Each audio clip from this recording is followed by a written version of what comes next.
Hey, everybody, I'm Rick. That's Pete.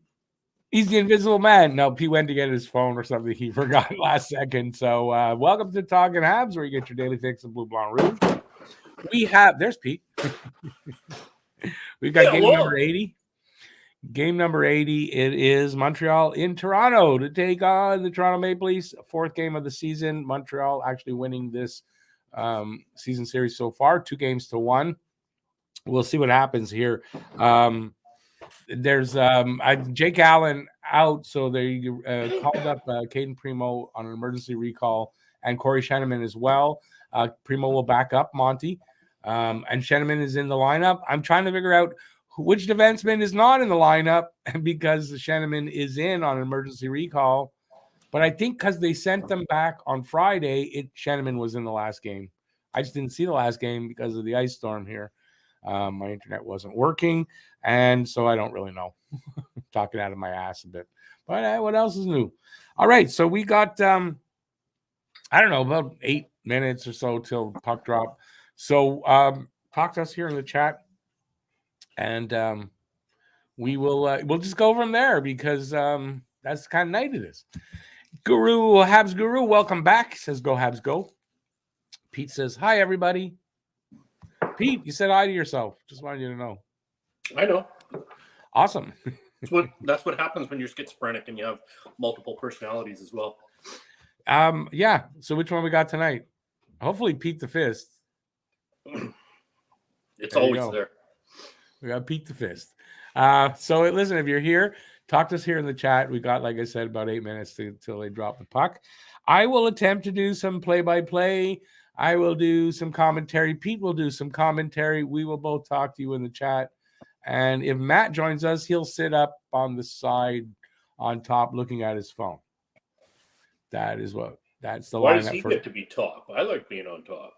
Pete's a top, not a bottom. No, I'm the bottom. You'll be on top. Both of you are on top of me. I'm the strong man. I hold you up on my shoulders. Yeah, and other things we're not talking about here. Bye-bye. Welcome back. Guru, I lost power on Wednesday twice for 20 minutes each time. That was it. That was the extent. I got really lucky. We were this little pocket of, like, we're 4 streets here that around everybody else was out. So yeah, we were pretty lucky over here. So the only thing was the internet, because of the power failures around, the internet was wonky. And as a matter of fact, my wife, who lives like, it's a 10-minute walk from here, right? So she lives really not far. She was out for 3 days with no power. When her power came back, that's when my internet returned and hasn't gone out again. So there's some tie in there. There's got to be a tie in there. Anyways, that's what matters. It's back. It was as bad of an ice storm as 1998, but it wasn't January, and that's the big difference. If we were in the winter, this would have been hell. It wasn't hell because we weren't in the winter. It wasn't great, but it wasn't hell. All right, that's it. So yeah, talk to us here. Game's not started yet. How do you feel, Pete, about the Leafs getting home ice advantage over the Lightning for the first round? I kind of like it. What if the Leafs win because of that? You're gonna like it still? I'm not counting on them winning. Oh, I know, but I'm saying, what if they do? You're not gonna like it. Well, if they do, they do. Well, all the power to them. But no, don't say that. You know what? We all know that if they do make it past the first round, they're not getting past the second. That's just, I doubt. Yeah, I mean, I don't see how to get past the Bruins. Yeah, I don't see that happening. At the end of the day, it's just the last, and we'll be laughing about him a lot. Ron McLean. Oh, I'm not getting Ron McLean. I'm getting the Skyline. Oh, there he is. Yeah, Jennifer Botterill. I guess I'm a few seconds ahead of you, but I'm on CBC. I'm watching directly on TV. I get to announce the goals first. Who cares? I get to watch Trump. The game. I translate Trump. I don't know what I'm doing. Yes, the mushrooms kicked in. Of course they did. All right. So we're just waiting for the start here. They're showing some golf. The Muffin Man, the Muffin It is the Man, Masters. So the Muffin Man. I'm getting golf right now. I hope it's temporary. Those poor Leaf bastards are due for a series win one of these years. Yeah, just not this year. And quite frankly, if they don't get it this year, then when you say one of these years, that really, I think, gets pushed down the road a lot. Because I think going to be some changes coming to the Leafs if they do not at least win the first round. Hey, Edward, how you doing? How's it going? They don't make it out of the first round, Rick. That would be. I can't imagine the chaos that would ensue. You got to think, right? You got to think. Heads are going to roll. I mean, what? You don't make it past the first round. What do you do? Like as a team, what do you do? You can not make it past the first round, right? But when you go all in a season where you've gone all in at the deadline, like you're gone all in, and if you don't, then that's a really big deal. So we'll see. Edward says, "How's it going? Where were you last Thursday night?" No, we had a big ice storm here, and my internet was out. So yeah, there was no way for me to do the game. Well, I'm glad I'm sorry you missed us, but I'm glad you're happy we're back. Babe Ice's game on Sportsnet 4K tonight. I'm watching it on CBC. All hell will break loose if Laughs do not make it past first round this season. Yeah, heads are going to roll pretty big time, I got to think. Vegas is a team that went all in again and seems to be doing well. Ottawa, not so much. Yeah, Ottawa, though, has room to, has kind of room. They went all in, but not in that sense that like the Leafs did, I think. I really think not in the same sense. So, and the Leafs have thrown their whole future into this season. Mostly. I mean, they've gotten some draft picks back. Still got some draft picks and whatnot. Well, Leafs got some back, but I mean, you're right. I mean, they threw basically it's win or die this year, kind of like, and I mean, Shanahan's on record of saying that Dubas's future's on the line if they don't have some success in the playoffs this year. And then they went out and went all in. He went all in. So, he knows it. And, the way these guys handle pressure, and I refer back to round one a couple years ago against Montreal, the way they handle pressure, I wouldn't really bet on them, It's a bit of a different team, but I don't know. The heart of that team is still the same. Who thinks that we should put Marty St. Louis in the lineup? Did you see he did that? I don't know what he was showing, but what am I calling it? Like a shootout. He did that kind of thing, and he deked the hell out of Monty. Oh my God, he deked him out of his pants. He deked him right out of his pants. Stripped that boy naked. Marty still got some moves, right? Yeah, like he's always had great moves. Yeah, I think we should put him in the lineup. Well, no. Guru says, if it was like Morton, if it was like 75 years ago, they might have actually really been able to do that. Now I don't know. I don't think he could. Yeah, no, that. I don't think he could get away with it now. No, but 75 years ago would be different. Oh yeah, it happened probably a few times back then.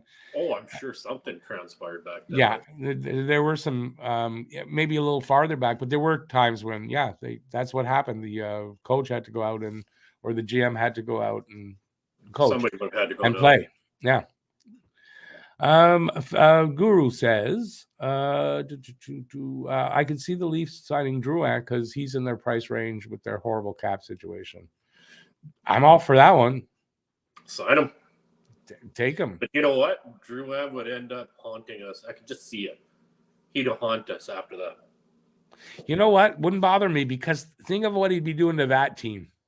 Wouldn't be good. And he can haunt us all he wants as long as he's not helping them. I don't know. They can have him. Drouin gets so much hate. He's fine. Ideal to re-sign, cheap, prove it and be traded to contender at deadline, play at home in comfort for now. But why? Like, I'm sorry. No. And even look, case in point, here at the end, a guy who's playing for a contract had a few games and then just tailed off again. So he's not going to do it here. You know, it's not really hate against Drouin. I don't really care either way, but he's not going to do it here. But I care either way. I hate Drouin. Yeah, I mean, I don't hate the guy necessarily, but he's just not for Montreal. He's not a guy that handles the pressure here. He needs to go somewhere else. If Pete the Fist existed on the NHL ice surface, Pete the Fist would be introducing it to Drouin's face. We're getting close to starting. Bad year to go all in with the way Boston has played. Tampa is always dangerous in the playoffs the last 4 or 5 seasons. Guru, I think if they get past Tampa, they don't get past Boston, though. Right? And I agree with you. Like, I don't see them getting past Boston. Too much of a prima donna is who? Who's too much of a prima donna? Probably Drouin. Drouin, right.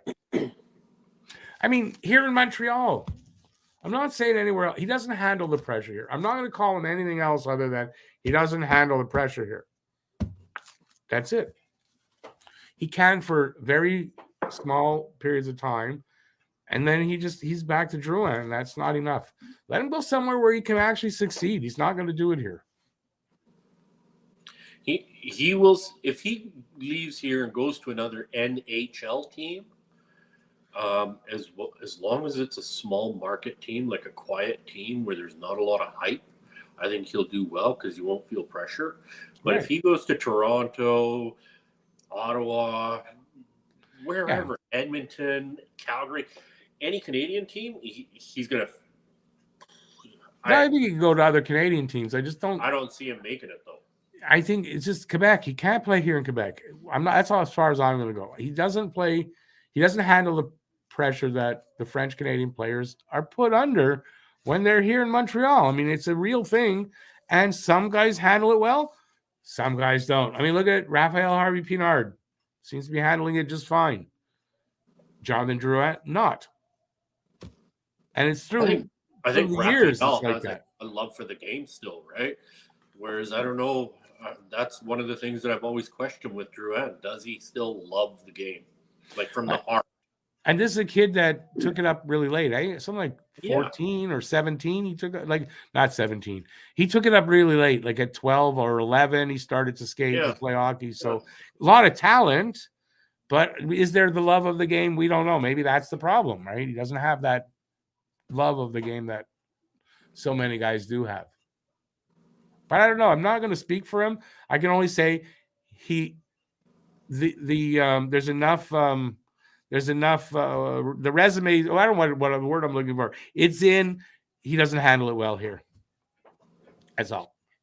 And where in Tampa, man, he was good in Tampa. Yeah.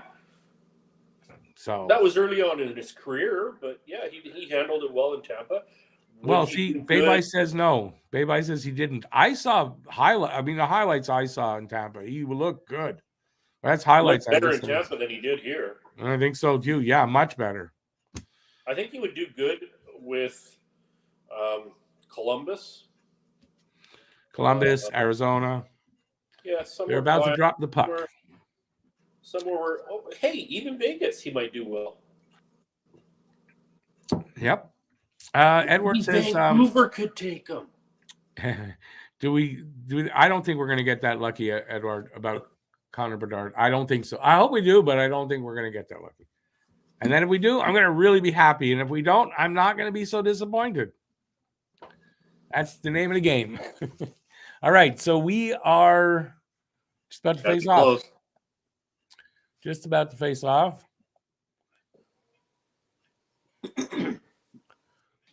Actually, my joke with Marner, it's not a joke. He has a big mouth. All right. Habs win the draw. Suzuki wins the draw. Let's see how this unfolds. Oh, they've already faced off, so I'm still looking at Samsonov. The Canadians skating from left to right on your radio dial.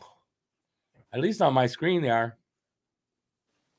Jesus, you're going to be 30 seconds ahead. It's just faced off for me. I can't. There's nothing I can do. I'm watching it on TV. Now you know what I feel like most nights. Yeah, it's not fun. It's horrible. Eh? Well, that's the problem with online, right? It's hard to sync everybody up. Oh, Lucas, come on. What did Lucas say? Peter wearing blue. Bad luck. Yeah, Peter's a traitor. Traitor. Boo. Yes.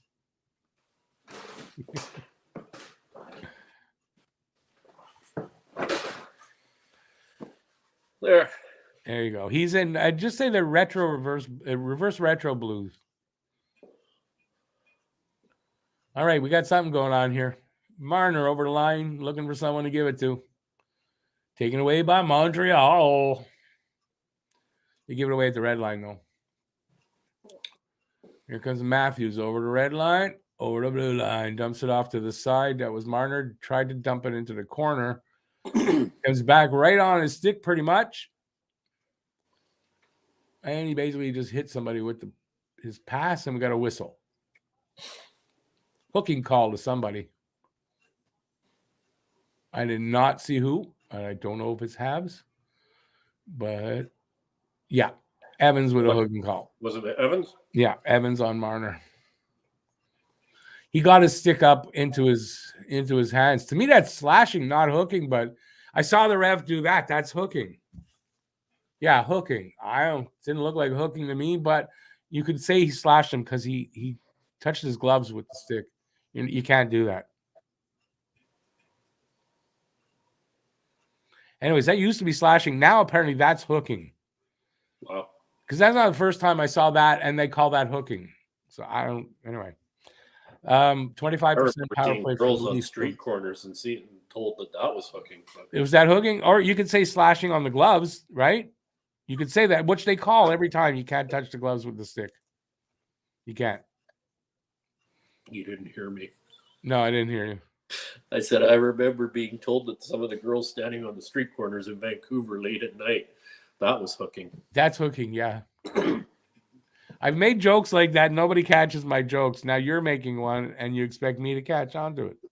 They're dad jokes, and I read somewhere that dad jokes are actually healthy.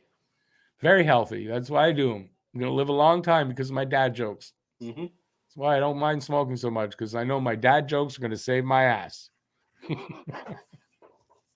By the way, that's 1:10 left in the power play for Toronto. There's a game going on, Pete, not just us talking. 2.5 minutes in. Wonder if we'll get a shorty. Well, they got a little pressure going here. Right now, anyway. I know it took them a while to set up. They're moving it around. That's what she said last night. Shot. I don't know if Monty made a save there or hit the Leaf player in front. And Montreal clears it out. I noticed Armia picked up his game the other night. 3 goals. Can you believe that? Game I couldn't see. 3 goals. Well, it's coming to playoff time. Now is this time to pick up the game. But it's not playoff hockey for you, yo. Oh. Get off of him, Edmondson. Jesus. He doesn't get called for it, though. No. 10 seconds left in the Leafs power play. Good job. I mean, this is it's 25% on the power play for the Leafs. That's a good power play. And Montreal's killed it off. Can they get to full strength, though? Monty with a couple of saves, like in the last second and after the power play, but Montreal's going to clear it out here. Barron over to, who is that? Pizzetta into the corner behind the net, trying to get it. No. Leafs break it out. 4 minutes in. 2 shots for Toronto, none for Montreal, no score.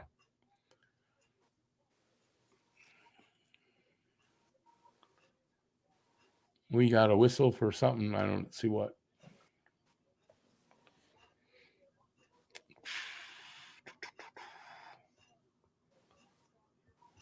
Leafs have no flexibility to change much on the ice. What do you mean exactly by that? But when they wanted to send him to AHL for conditioning, he refused to report. Stevie Y sucked Bergevin in. That is Drouin they're talking about. Hey, Zachary. Good luck on you for you, too. Zachary is a Leafs fan. But he's a good guy. Phil says pro jokes. You pay the pro to leave, not for the deed. Remember that. Yeah, depending on what we're talking about, though. And there is, with what you're talking about, that's what you're paying the money for. Crosby, 6th fastest player to 1,500 points. Right. Sidney Crosby hit 1,500 points today. And to think of the era that Sidney has done it in, Mike, hey, Mike. I agree. Didn't work out here. Wishing the best.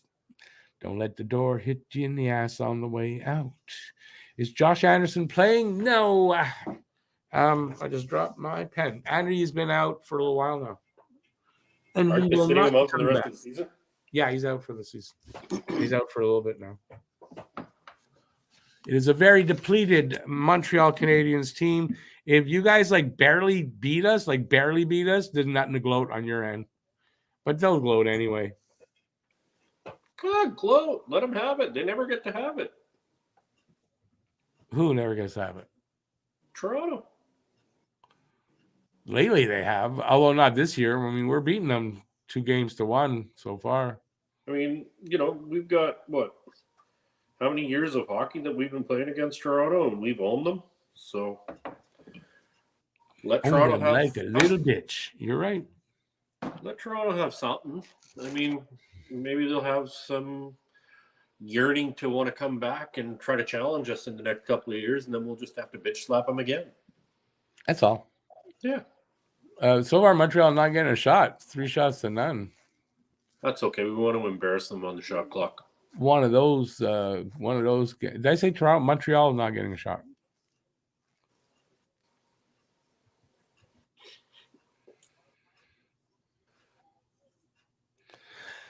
Phil, I mean, you say desperately. I think they've played well without him, but you're right. If they want to be winners and they want to regularly win and score, 100%. A player like that, it's not long before he becomes, essential. It's not just Cole that we're desperate for. I mean, we just need to stay healthy. That's the bottom line. Yeah, because I think if you take away the injuries, right, and you got a healthy team, the way that they're being coached, then they're not in the bottom 10 probably. Right? You got to believe that the way they're being coached. So you can see once this team starts to be healthy and they're starting to get better as far as players getting experience, and I mean, this is going to be a really good team. Yeah. This is going to be a good team. I mean, think back to what we had last year, and yes, we had a lot of injuries for the year before when Ducharme was busy with us. We had a substantial amount of injuries, nothing like what we have now. And look at what Marty has done with what he's had. For sure. He's done very well with what he's had this past season. And if he gets to have a healthy team in front of him next year, you got to think any team that's had the injuries and lost the players that this team has lost, they'd be not only the worst team in the league, but far and away the worst team in the league, right? And I mean, they're not. So it gives you hope for the future of when this team, everybody's in place. Said that, really think about that one for a minute. Where did I see it? Was it 1,349 man games missed? I don't know the number, but there's a hell of a lot of man games. Not 1,300, but maybe in the 2 years. I don't remember the number. But I do. 400. It's over 400. It's over 400 man games. Maybe it was for a couple of years. 460. I saw it was 4-digit number. No. That's crazy. No, that's almost impossible.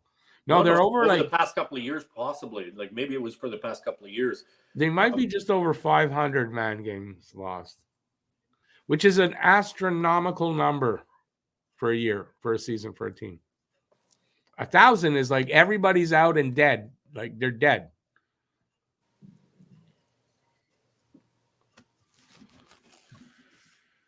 Yeah, no Weber. Exactly. Like we haven't had Weber for no Weber, no seasons. Price, no.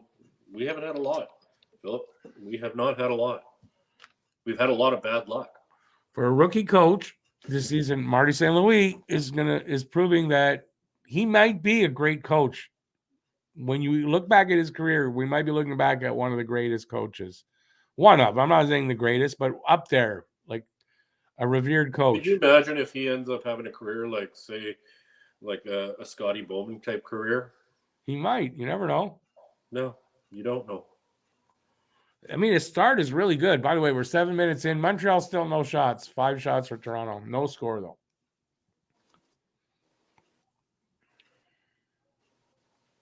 We're just trying to lull Samsonov to sleep. That's all. So don't worry about the shots.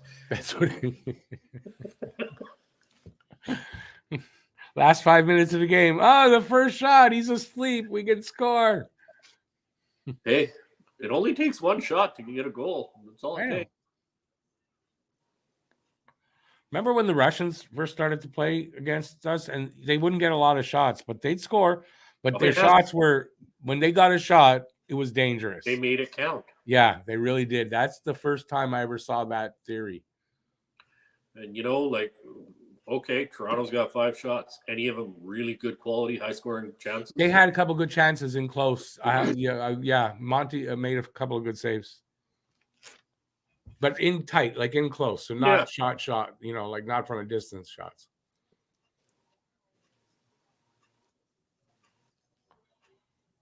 Montreal looks fast tonight in comparison to Toronto.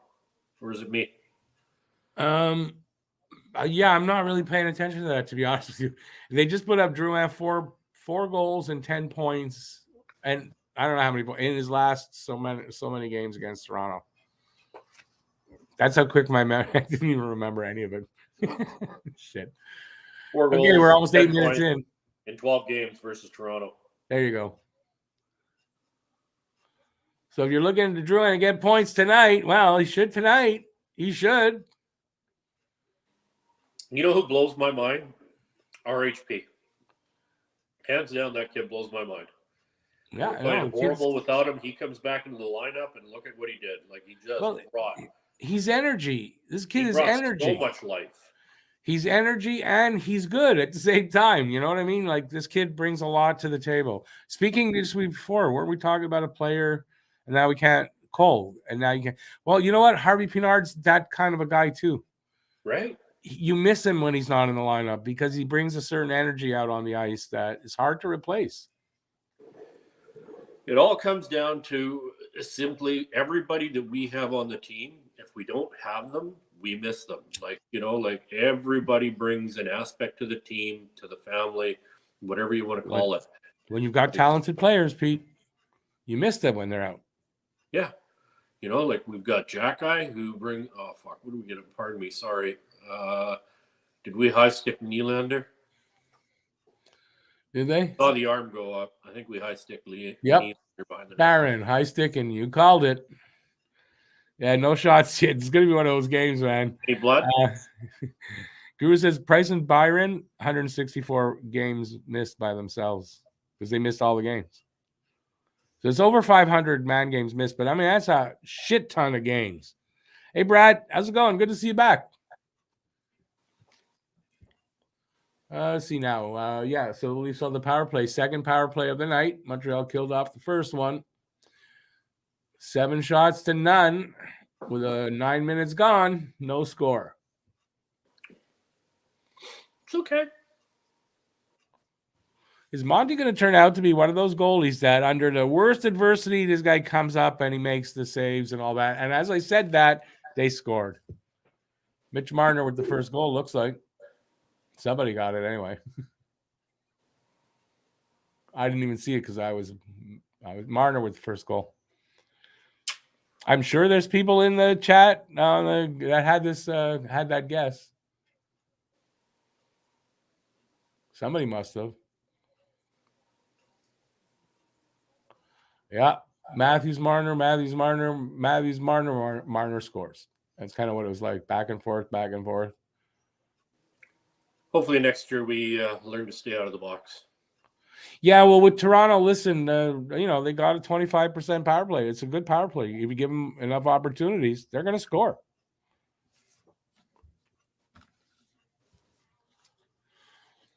Laugh it up, fuzzball. Laugh it up.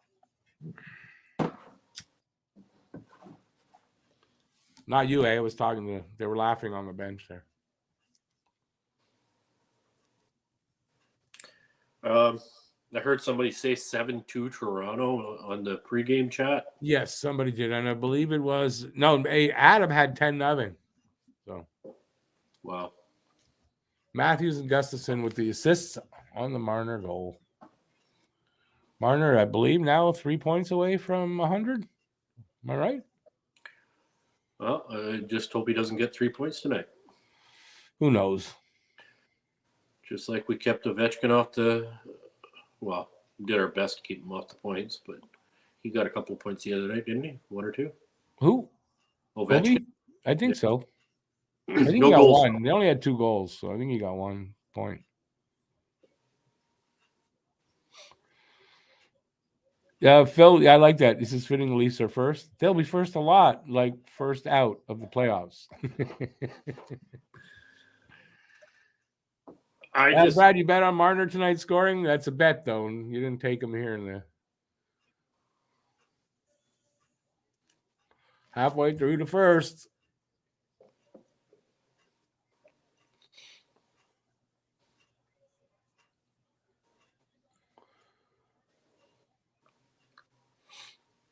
Anyway, it's only 1 goal. A lot of hockey left. Lucas, the player, the Habs player that sat for Pride Night was Guryanov, and he did it for a really good reason.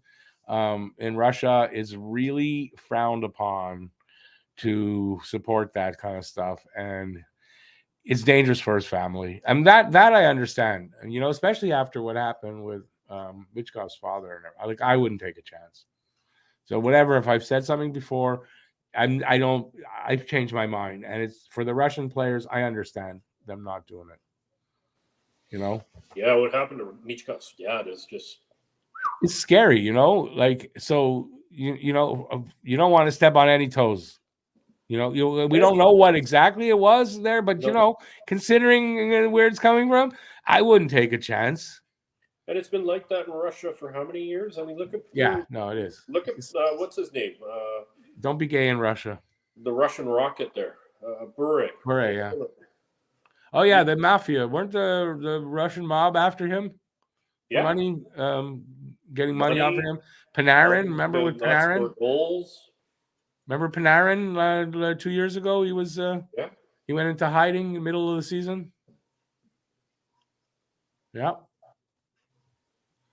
Anyway, so that's it. The thing is, there were places reporting it and not making that point. And I was you guys are wrong doing that. It's going to cause hate for nothing, Anyways, I was going to mention it in the game, but I didn't do the game. So. God, I hate Matthews. I don't know who I dislike more, Matthews or Drouin. Oh. Did we get well, for me, easy, Matthews. Well, that's not even, I don't have to think about it. Pitlick's going to get a goal here soon. He's on the cusp. The way he's been playing lately. Good save by Monty. A big one on Nylander. So, no, he's not. Pitlick's not scoring.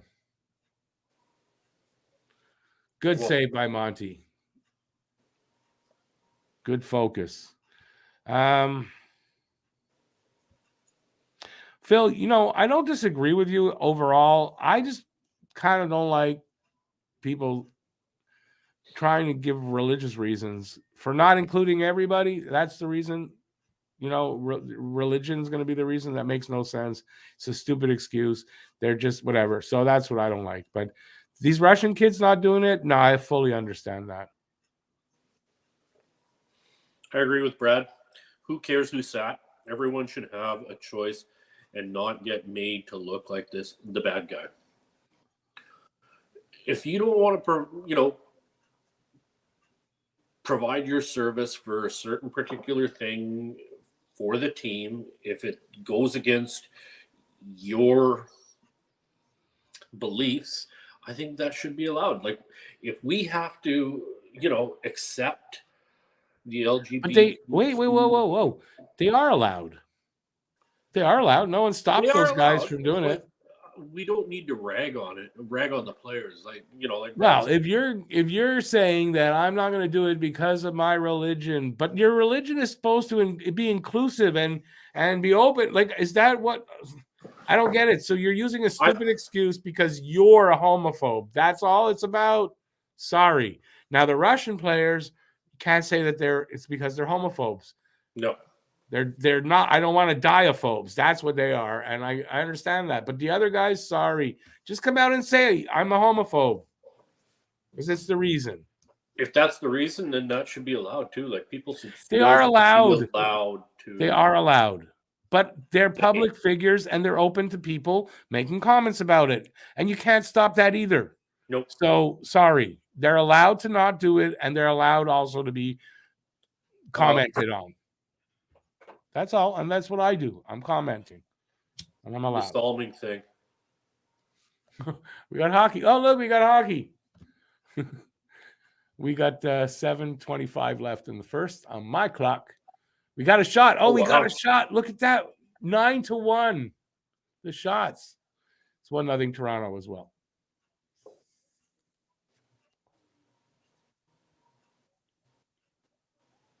Another nice save by Monty. He'll hang on to that for a face-off.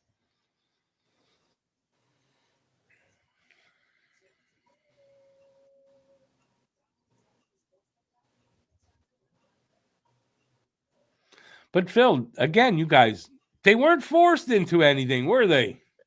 Because they didn't do it. They didn't take part, and they weren't forced to take part. So no, I don't see where anybody said that. No, I think what we're trying to say is the broader sense, just in general, the more broader. No, nobody should be forced to be inclusive. You should be allowed to not participate in something. I understand it, and I agree. Just give a valid reason for why, not a bullshit one. That's what I complain against. Oh yeah, for sure. That's all. Be honest about it. If they give their true, honest, valid, reason for why, then they get ripped apart. So I have more respect for a person. Come up with the excuse, right? Wouldn't you have a little more respect for a person giving the real reason and not making up a bullshit excuse? Oh, exactly. I mean, right. Look at us how we tore apart Stahl there. Oh, I've never worn a Pride jersey in my life. Dude, there's a bloody picture of you for wearing one. Video and picture, but he didn't do it. No, he didn't. No. And they're saying, well, look at him. He believes he didn't do it. No, he doesn't. Look at him. He knows he's lying. He knows he's freaking lying and hiding behind religion. And that's what I don't like. And I'm allowed to say what I want about it.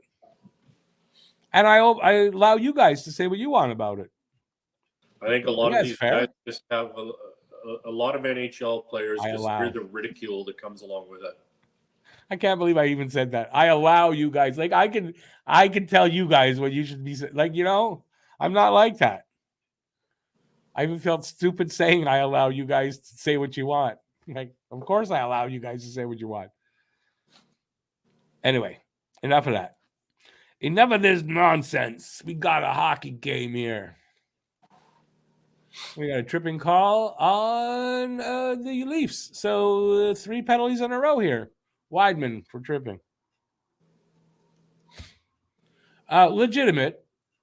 So, we can't, I don't want to hear him go, like there, No, that was a legitimate tripping call. I'm not going to say anything against the refs on this one. Yeah, that's legit. And it's on Big Fat Matthews. Yep. No, it's a legitimate call. Weidman's an idiot, or he felt that it was more important to take the penalty than allow Matthews there. Fuck you.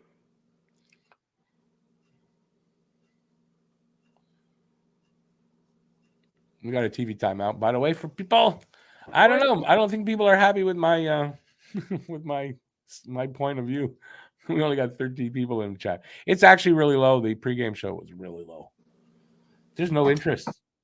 I would have thought this game would have had some interest. It's just there's not a lot. Just the regulars. Hey Rick, when you watch that slow-mo, I just rewound it and watched it in slow motion, and then let it play fast. It looks like a pretty soft call. Like the stick was behind the legs. It wasn't. It was up above the knee, kind of in the knee crotch area. And well, that's like saying, "Well, I got him in a high stick. I didn't. It wasn't on purpose."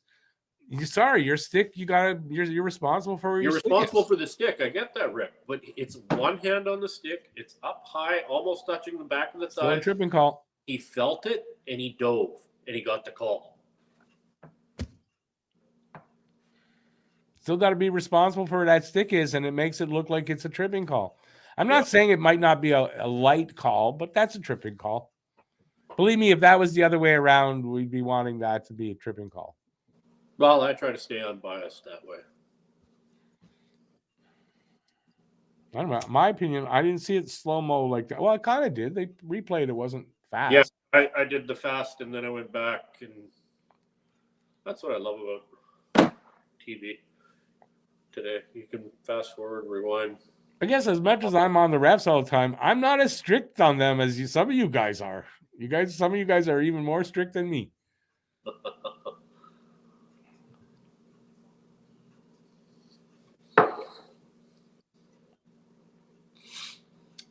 Where's Baby and where's BL Duff and everybody? Where are our guys? No, they're somewhere. Don't worry. I know. I'm telling you. First of all, it's Saturday night.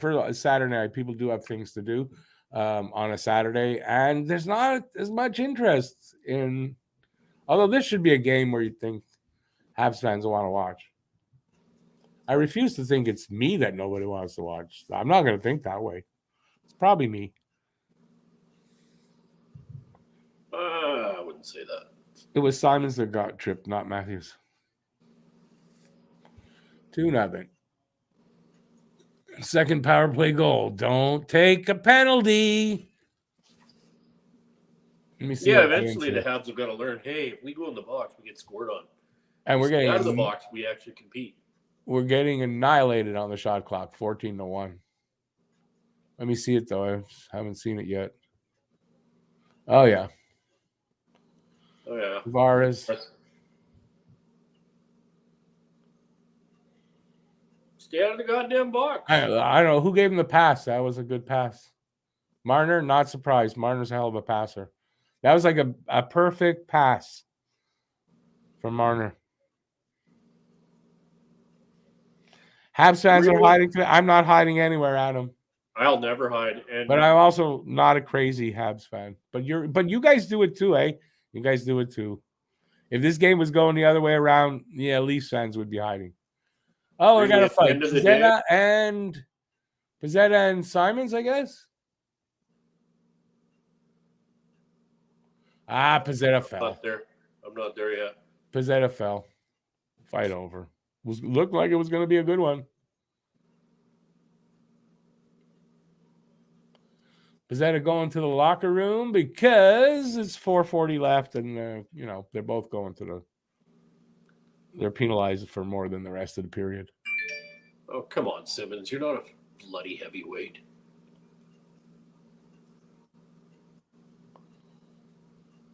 Well, he's a big boy. What are you talking about? He's not a heavyweight. I'd love to go against him. Knock the rest of his bloody teeth out. Well, here, Pizzetta's his foot went out. I don't think, he might have gone down anyway. I'm not saying that he didn't, but I mean, his foot went out. It was a premature end to the fight. Monty needs to sue for lack of support tonight, man. You're not kidding.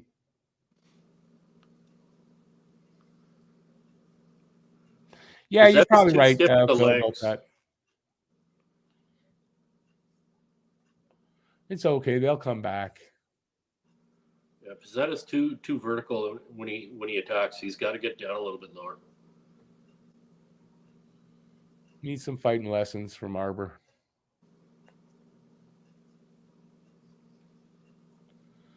The Leafs player went kind of fell behind the net. I was wondering if they were going to give the Habs a penalty for that. There were no Habs around him, but you never know. Stop. Yeah, Adam, no. Pizzetta fell. It wasn't like that. They were throwing punches, though. I'll give you that. But I don't think that's why he fell. His skate went out. That happens, And that's on him, though. I imagine, right? Not being strong enough. Not being the right footwork, I guess. Too vertical. Anthony, your power's back? Because mine never really went out. It wasn't the power. That wasn't the reason I wasn't here Thursday. Had no internet. Oh, somebody tried to. Who was that? Tried to do the Michigan. Oh, did they? I missed that. Yeah. 3 minutes to go. 3:05. And as for the Leafs and you Leafs fans, like your team comes into the game tonight, they should expect to win and win handily against a half NHL, half AHL team. I mean, yeah, because to say they rested guys, I don't see who they rested. Exactly. Right? All the big boys are there. Exactly. So you're right. But I mean, they're beating us 2-0 and they're out shooting us like hugely. So yeah, we don't have much to say really tonight yet. No. But there's no quit in the there's no quit in the Montreal team. Whereas Toronto, they'll get to the third period if this holds up, and they'll be like, "Oh, we can take the foot off the throttle now," and that's when we're going to come back and just lambaste them, tie it up. I mean, that could happen. But that could happen. That's something that could happen to any team in these positions. We'll see. We'll see how the game goes. So far, we got nothing to say because our team isn't winning anything here yet. I see it was Kampf. He said he was going to try, what do you call that? Again? Hey, what's that called, that move? What? Oh, the Michigan? The Michigan. He said, I'm going to try mine Michigan. That's what he tried. That was his Michigan. Penalty against. I saw the ref doing his thing. Yeah, it's a penalty? Yeah, if you're going to try to do the Michigan, like too many men for the Leafs. Too many men. Montreal up on their first power play. It's a decent PK here, though. They got an 81.something% PK the Leafs, so they got a good PK.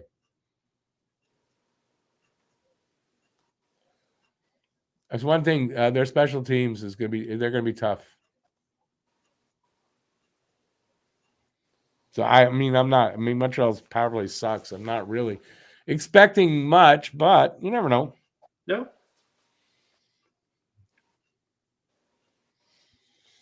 That's what I love about sports. On any given night, any given team can win. Any given Sunday.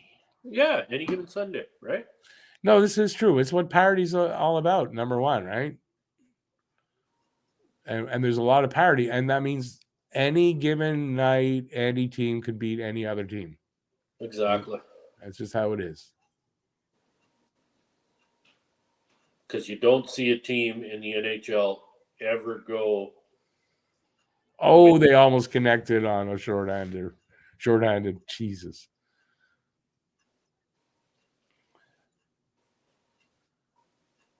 Where's everybody in the chat? We got 15 people. Come on, people, chat with us. Keep us going. So we got 30 seconds left now on the power play, 36 seconds left in the period. And Montreal has no shots on this power play because they still only have one. So they're going to end up with this period, one shot on goal. This is not good.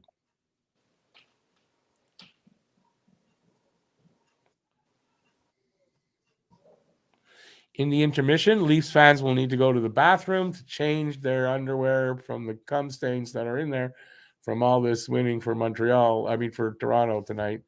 So we'll excuse Leafs fans to go and do that.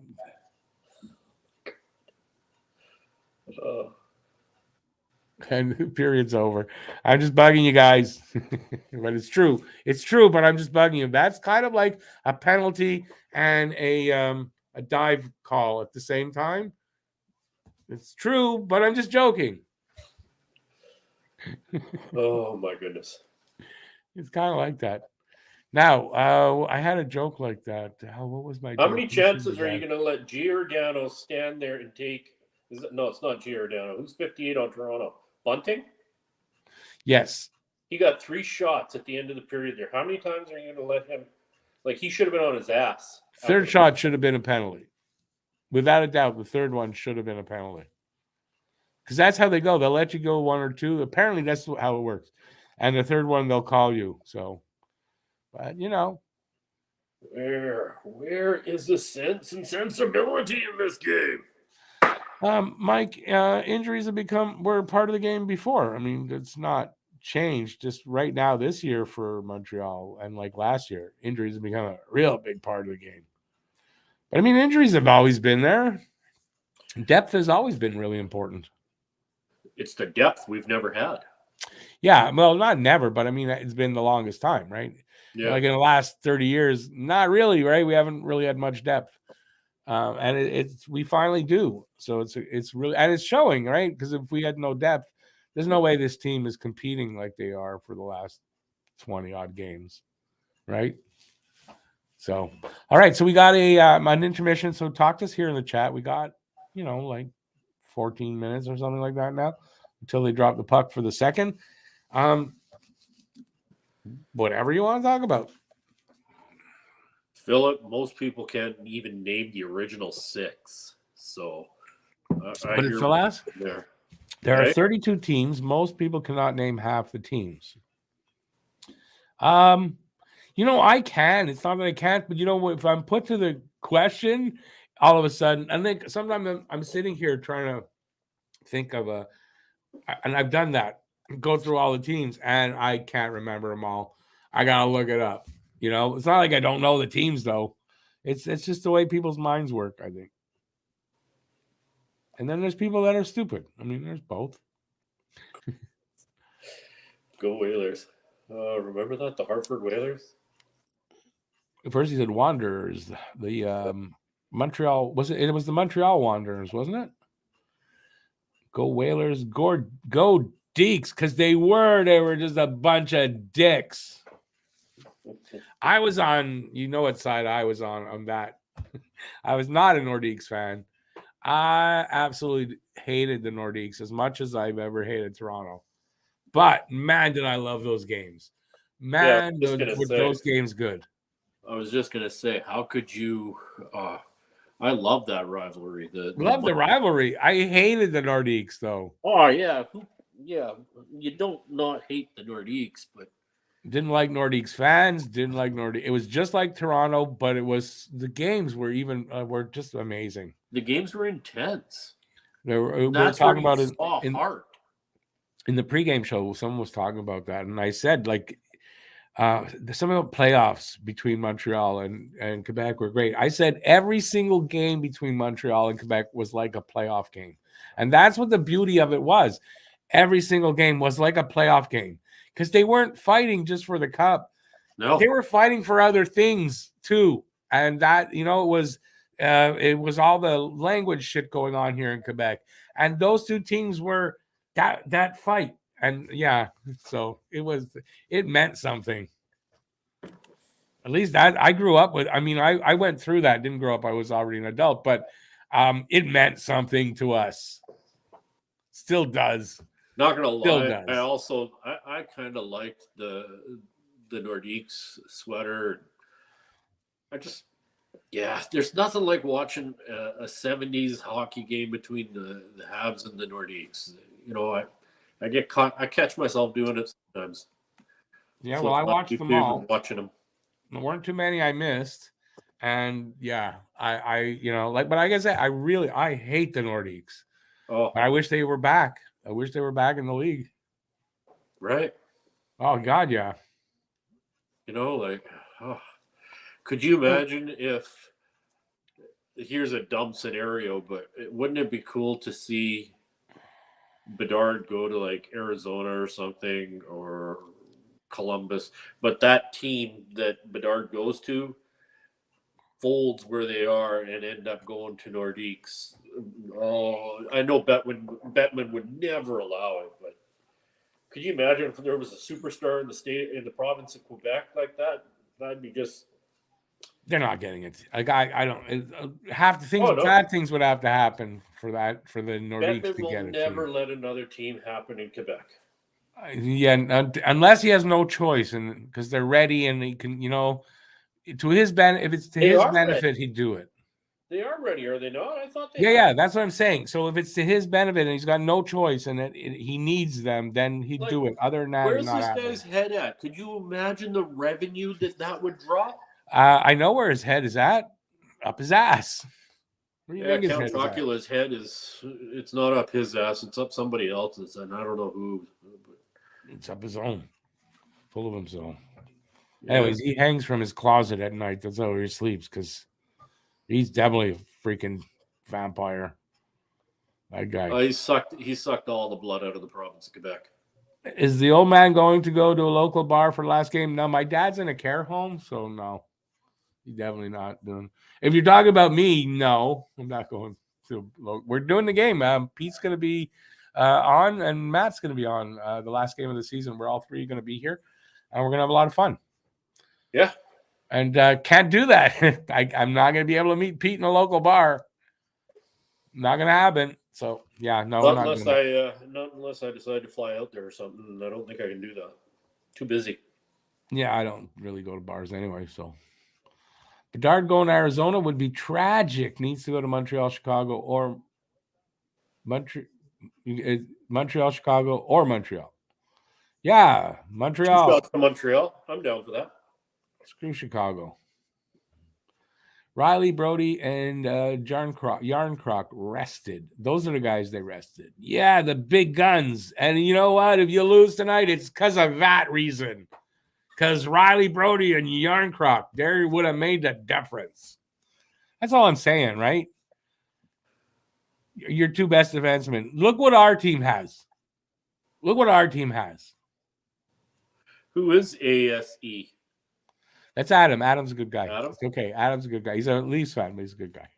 I can argue with him, and there's no problem there. You're not facing a full-on AHL team, Adam. You're facing a half and half. He said essentially, and he's right. Essentially, it's a very depleted team. So, if you guys don't blow us out tonight, that if you don't blow us out, that's pathetic. If you do blow us out, whatever. At the end of the day, that was a nasty hit from behind. I think I saw that. Yeah, that's Dubois. But you know what, though, when you think about it, that's not. It's number 2. It's not as bad as it looked like Dubois. The Dubois one? Oh, that was what was on my screen. Sorry. Oh, that's Dubois one wasn't as bad as it looked. No. You have to break it down, and he didn't have much choice, and he didn't do. It's not like he had a choice. He didn't do anything out of maliciousness.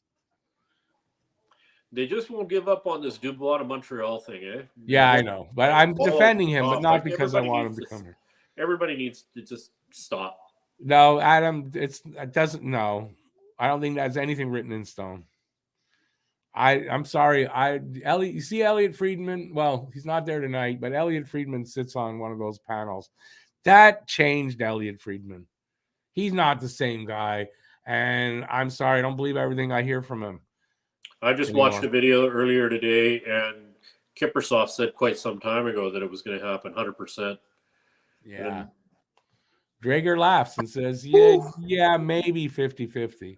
See those highlights? If Toronto ends up going to Boston, if they do beat the Lightning, go to Boston, Boston can not only beat them on the score sheet, but they're going to beat them physically too. Oh, well, yeah, without a doubt. Without a doubt, they're going to intimidate them. They're going to lose all around, I think, anyway. I But don't again, think games have to be played on the ice, so we'll see. Matthews would be able to deal with anything that Boston's going to throw at him. Well, he wouldn't have to. He said his henchman. Matthews doesn't fight. Oh, Marchand will still reel in Matthews, and that's something I would personally like to see. Well, we're probably going to see it if they beat Lightning. Wow, look at that. Gretzky, Lemieux. Leafs got tougher. That's true, but not tough enough. My opinion. Listen, it's our opinion. You might be right, and I said that's why games have to be played on the ice, right? We'll see, but we're allowed to have opinions, as are you.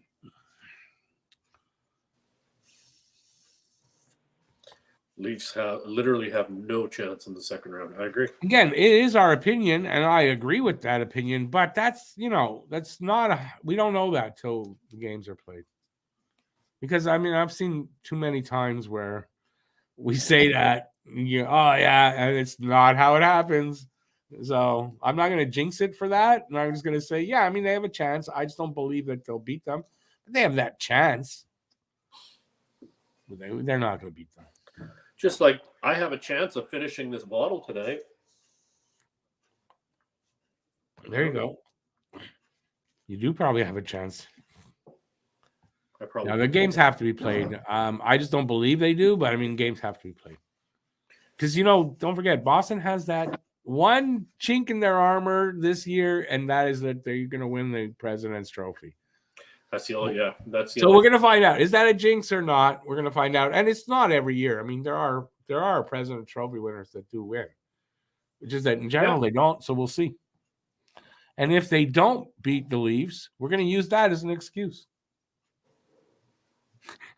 Do those little papers at the depth still exist where old people would fill out little circles like school tests? You mean that's the lotto? Isn't that the lottery? Yeah, of course it exists. Ooh. I don't play the lottery, but I know that still exists.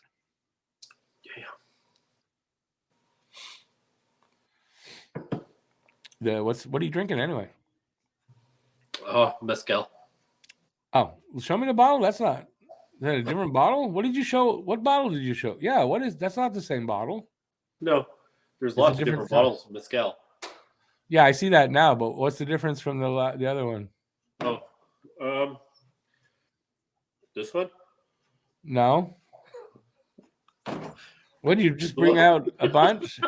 So is that like me when it's not as bad, but I have this wall of different varieties. It's like, okay, what's tonight? That's kind of how it's been. Well, I didn't know what I wanted tonight. The first one I drank, I had a little Don Julio, and then the second was the Montalobos, and then now I just went over to the Casamigos, and it's the Casamigos one that I want tonight.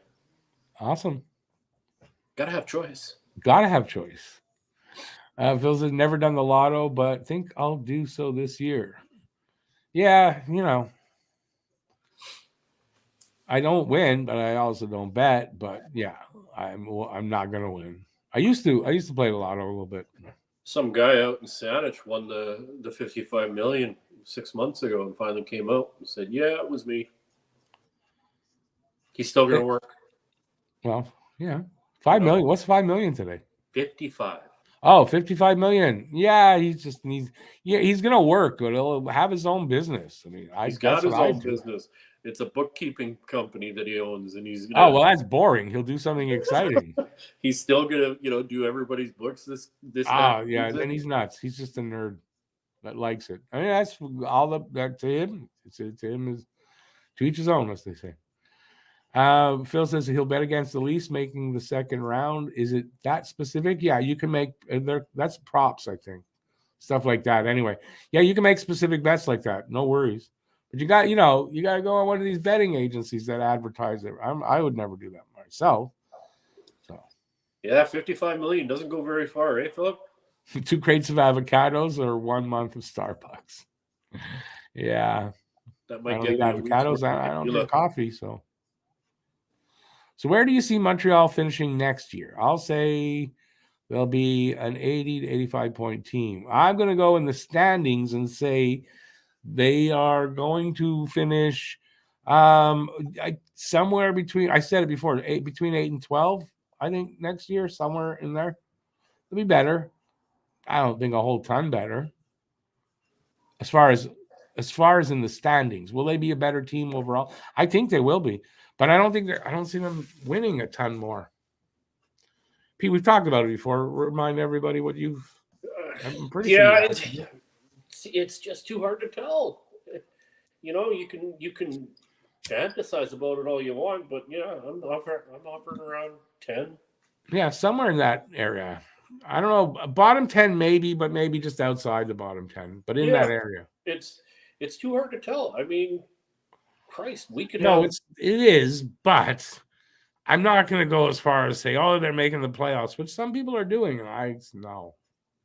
Oh, anything could happen. It could happen. Could happen, yes. Right? Am I thinking it's going to happen? No. No. I'm trying to be more realistic. Exactly. Right. We've got to be realistic.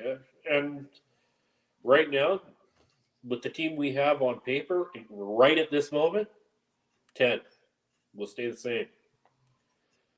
With the team that right now, that's on the roster right now, at this moment, having the same circumstances happen, then they'd finish around the same as they are. Exactly. No change. Right. But I mean, you can't look at a healthier team next year. You can't predict the injuries, right? No. So no, they're going to finish. I think a little bit better. That's impossible.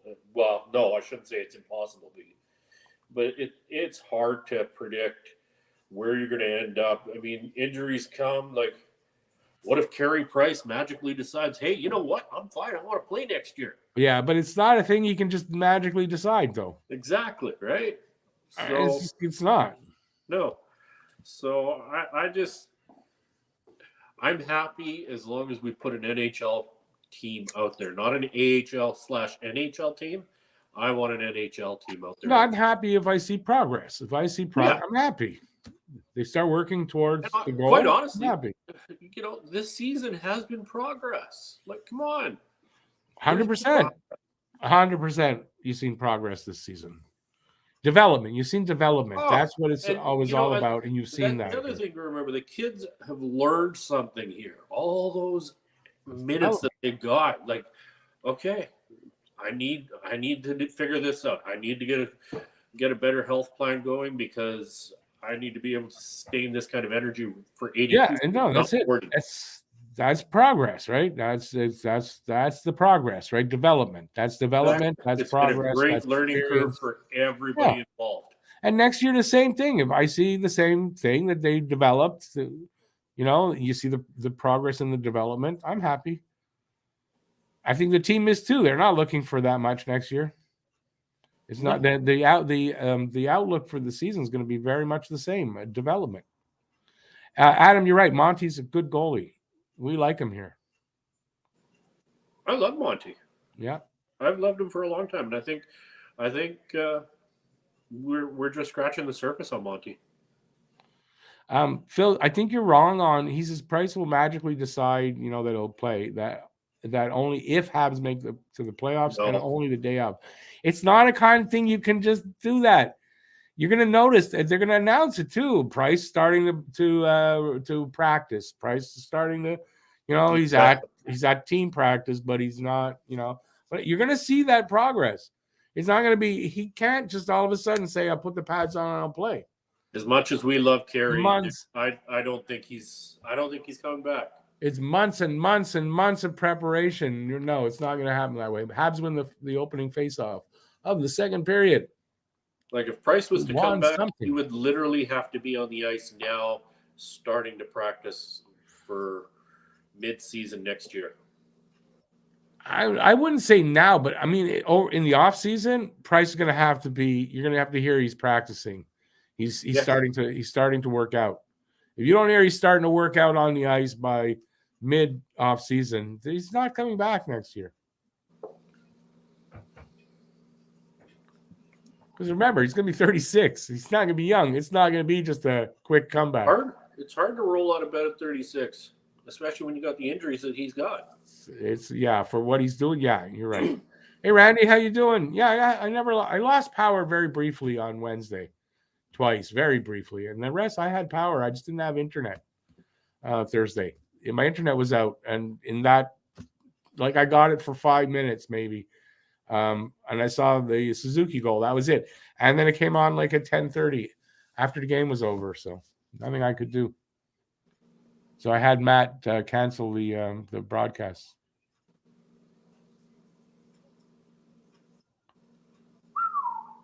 Just watch an episode of Highway Through Hell. What the hell is that? Oh, that's a reality show. I don't watch reality shows.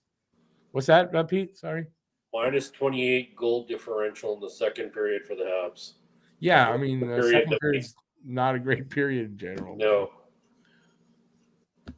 We shall see. Galley, 6 points in his last 6 games versus Toronto. Galley's a hurting unit.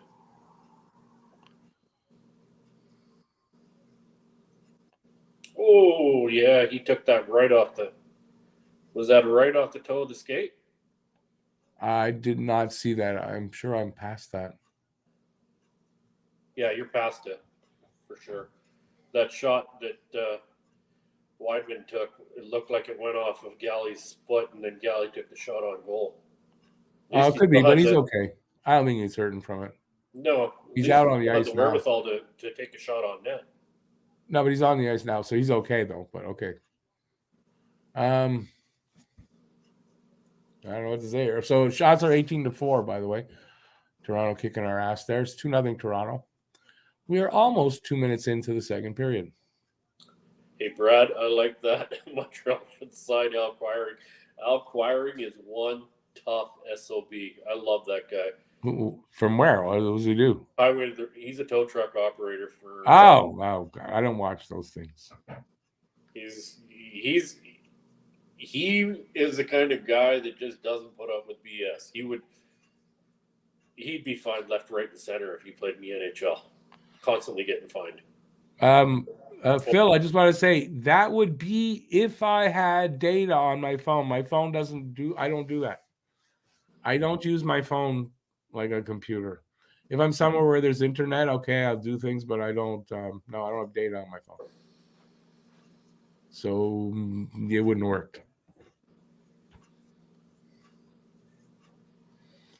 Believe me, it was one of the few times that I got, damn, I should have data on my phone, but I don't. So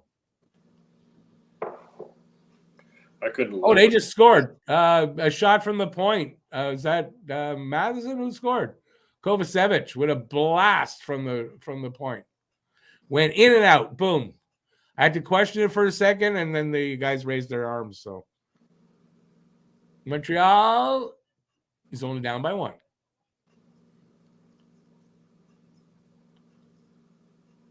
Matheson with a nice pass. Oh, that was a nice shot by Kovacevic. Yeah, he just blew it past Samsonov. Excuse me, Samsonov. Excuse me. Beautiful shot by Covey. I love the way Matheson dragged that around behind the net and then sent it out to Kovacevic. Yeah, I mean, nice. Just a nice play all around. Matheson's been great. He's already passed his. Matheson actually. I would like to know just how fast that little bastard can skate. Oh, he can skate, but he's got. That was his 34th point, so he's 3 points past his career high already, and only in 46 games or 47 games. So like it was a monster season for Matheson. This is what I mean. We lulled the Toronto goaltender to sleep, and then we scored. Yeah, right. You're right. 5 shots, we gotta go. And if it goes like they got 20 shots to get 2, we got 1 in 5. If that continues, we would have 4 goals in 20 shots. So shoot the puck, guys. It'll only work like that. It's pretty pathetic that you let 1 goal in 5 shots. I don't know. I'll tell you what, though, that shot, not too many goalies stopped that. No, but I still want to rub it in the. Oh yeah, I know what you're doing, but I'm just saying, gotta get. What's fair is that shot was unstoppable.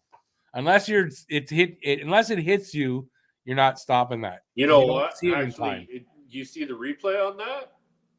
He had full view. He should have been able to stop that. He didn't see it. It was so fast. They just showed it though. He had full view of it. There was nobody, like even our. That's not what I meant. I didn't say he was screened. I just saying that shot. You can't react to it. It's too fast. You can't. Nobody can react that. It has to hit you. He's a Russian goaltender. He can see it. Yeah, no, it has to hit you, or just you're not stopping that. Carey would have stopped it. No, Carey would tell you the same thing. Guaranteed, he'd tell you the same thing. Stop that now. Carey would have stopped it. Yeah, he's all of a sudden he stopped every shot came his way. Let me have my Didn't miss a shot, Carey Price. Adam's adjusting. He's going to be 10-1 now, he says, instead of 10-0. And now it's 3-1. So I'm looking down. I didn't see it, but Nylander just scored, and he's 3-1.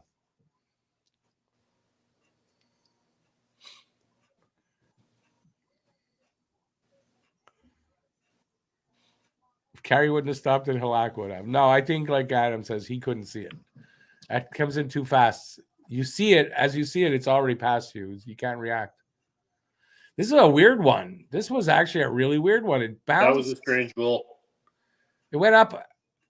It went up high, and he kind of got his blocker on it, and then it dropped in the net. That was weird. Should have had that, though, probably.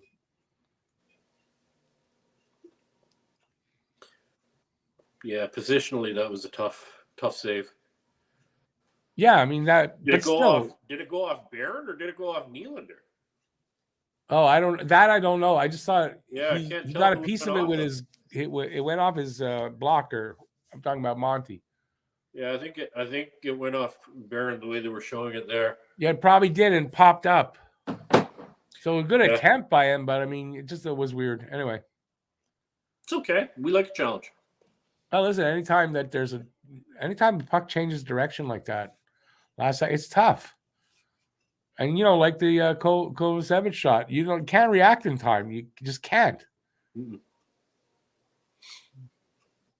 Anyways, listen, it's 3-1. At least we got on the board. Shutout. Yeah, it's 4-1. Yeah, it looks like it's going to happen from my point of view as well. Yeah, Marner with his second, or Marner with a goal. I got to see that again, but that could be on Monty. From the side of the net, just weird.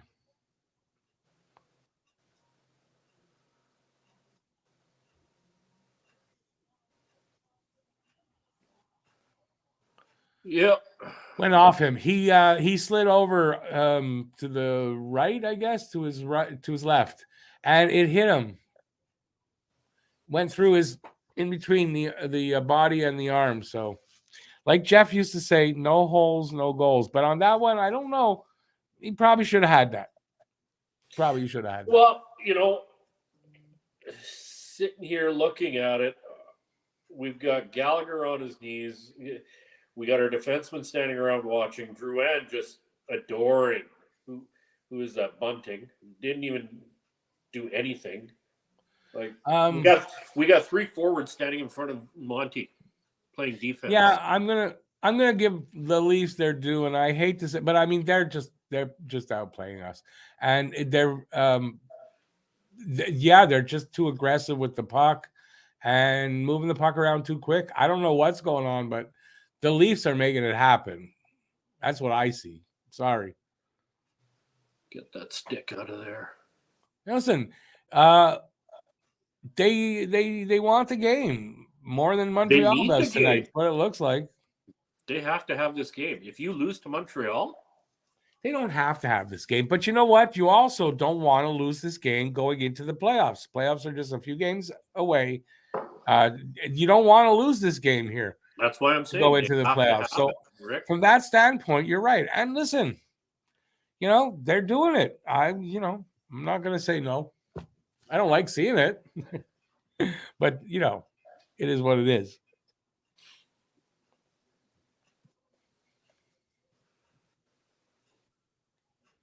It's all good. BL, I don't know who's playing, so BL, you're here. yes, Where the the hell you message were? was for you, by the way. What message? He just sent you his comment there.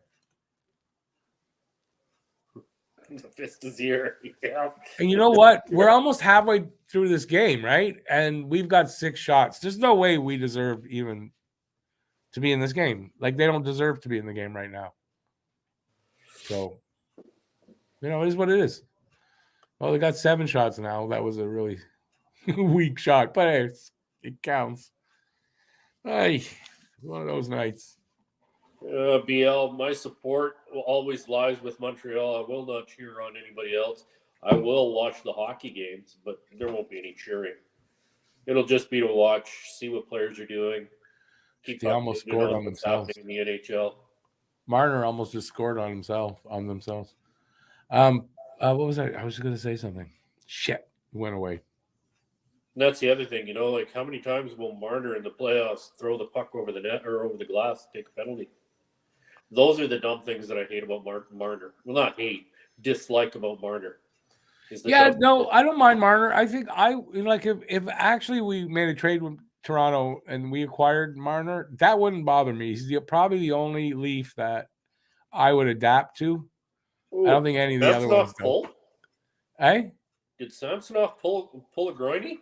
I don't know. It looked like he was in pain, right? They showed him standing up. I don't know. He's in there still. I think he pulled a groiny. Well, they might have to go to their call. You know how you have phone a friend and like their phone a goalie because they signed a He's leading University forward. of Toronto goalie to a amateur tryout. That's who's backing up Samsonov.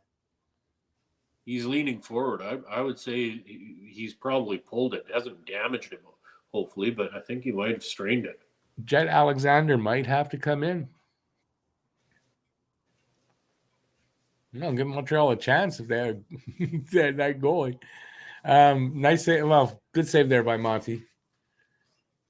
Also, I think Monty doesn't get. That's not the word I'm looking for.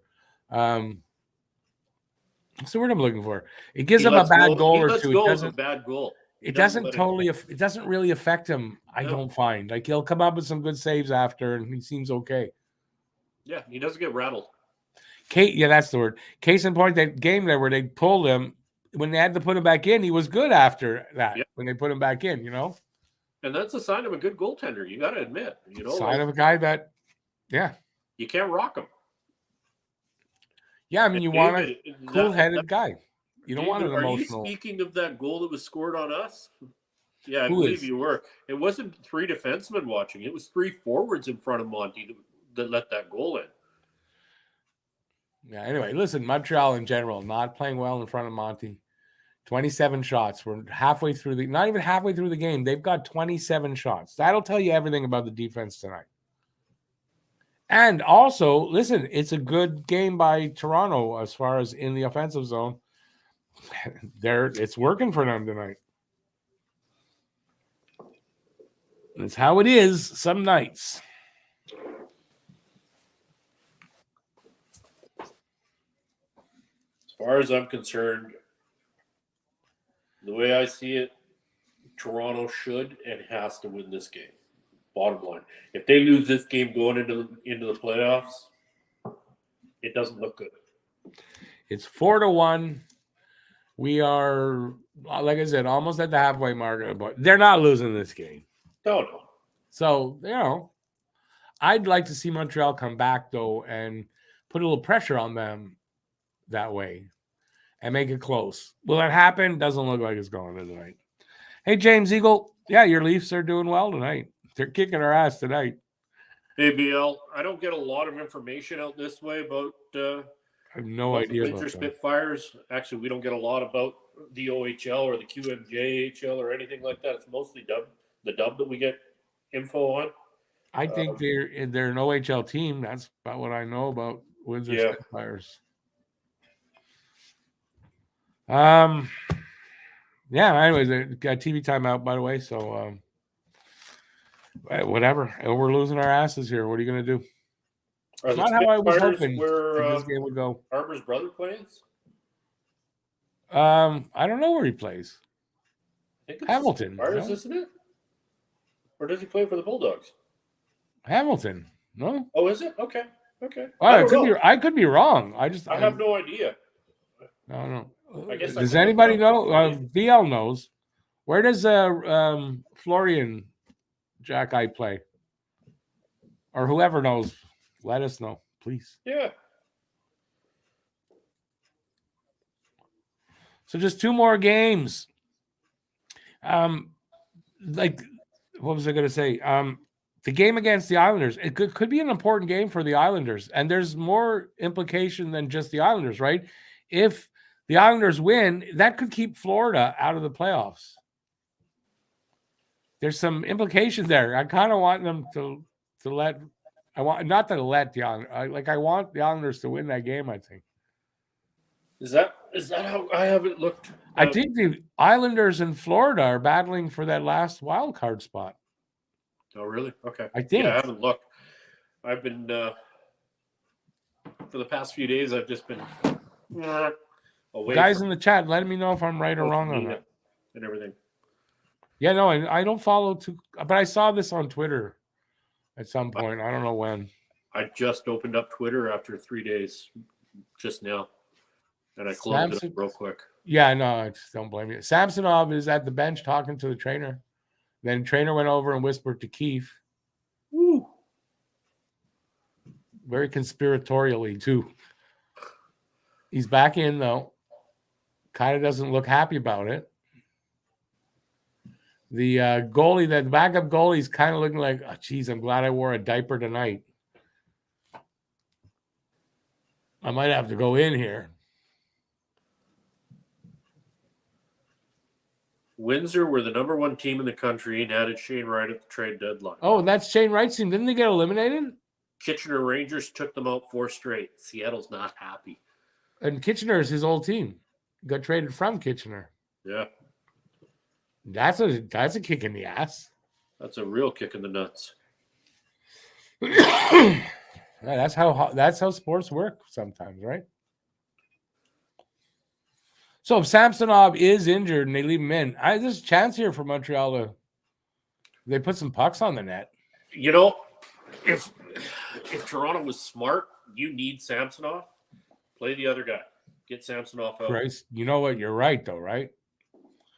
I don't leave Samsonov in there to get injured. I hope they do.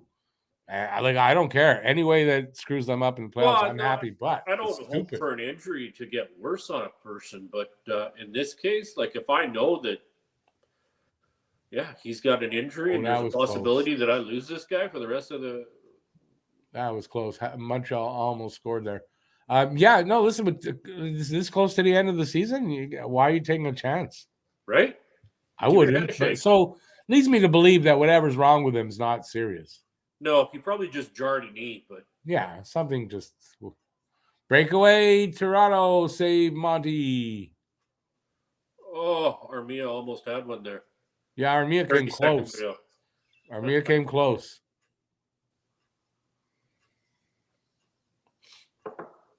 Too much to ask, though, for him to get 3 goals in one game and then get a goal the next game. He's good for a year.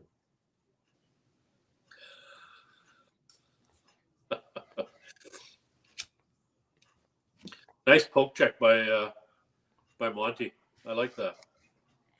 See, I miss that kind of stuff, the old school stuff. That was a good save by Monty. Yeah, on the breakaway, right? Yeah. Yeah.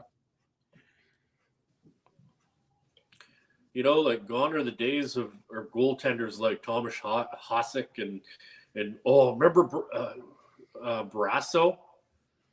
Brasso, yeah. Not a nice guy either in person. No. I hear he's not a nice guy. But yeah, Brasso. One of the rare times a goalie starts in the NHL at 18. Right. And oh my God, Monty almost let in another one of those goals, and at the last second his skate pushed it out. Oh my God, that was good. I thought that was in. I'm watching. Nylander too. Is it Nylander shot? Nylander's he's a Habs killer. It dropped again, and then with his other foot, he swept it out of there. Did you see it? There comes Nylander. Oh yeah. Oh, nice. He sweeps it out at the last second. Twice. And he's let in 2 goals like that, too. So this was good. He stopped that one. Nice. Yeah, that is nice. That's what I like about Monty. He's learned something where, if the puck gets wide, he twists his legs out. No, he figured out what happened. I think he figured out this is what happened. This time it's not going to happen. And he got is a guy that learns as like he's progressing. He's coachable. I mean, that's what you're seeing in a guy like Monty. Yeah, he's coachable and that's why he's getting better. Yeah, no, I really like Monty. There's nothing that I've seen this year to say that that I'm wrong about it. Yeah, BL Fleury does do a lot of poke checks, and you know what? He's old school. Carey used to do the poke check too. There's nothing wrong with it. A good poke check is good play. It's exactly, and it should still be in the game for a goaltender. And it just seems to be disappearing from the goaltenders. Because guys don't like it if they trip on, like they get back and they want to fight over it. Yeah, I saw it just happened the other day with a goalie. I don't remember which goalie. It was a good poke check. Oh, BL said that Jack Guy's little brother Hamilton plays with the Hamilton. Yeah, I was trying to read that. Couldn't get to it in time. Poke checks are for road hockey now, which is stupid. Poke checks are it's a save. That's a legitimate good save by a goalie. Jets up 1-0 on Nashville. It's a bubble tee. Montreal's not going to stop shooting. It's competition. You're asking guys that are fiercely competitive to stop being competitive. When they see it, especially when they see an opening, possibly, right? Oh, you're not going to not do it. And then, guys on the ice are not tanking. The guys on the ice are not tanking. And then I agree. Toronto is not smart.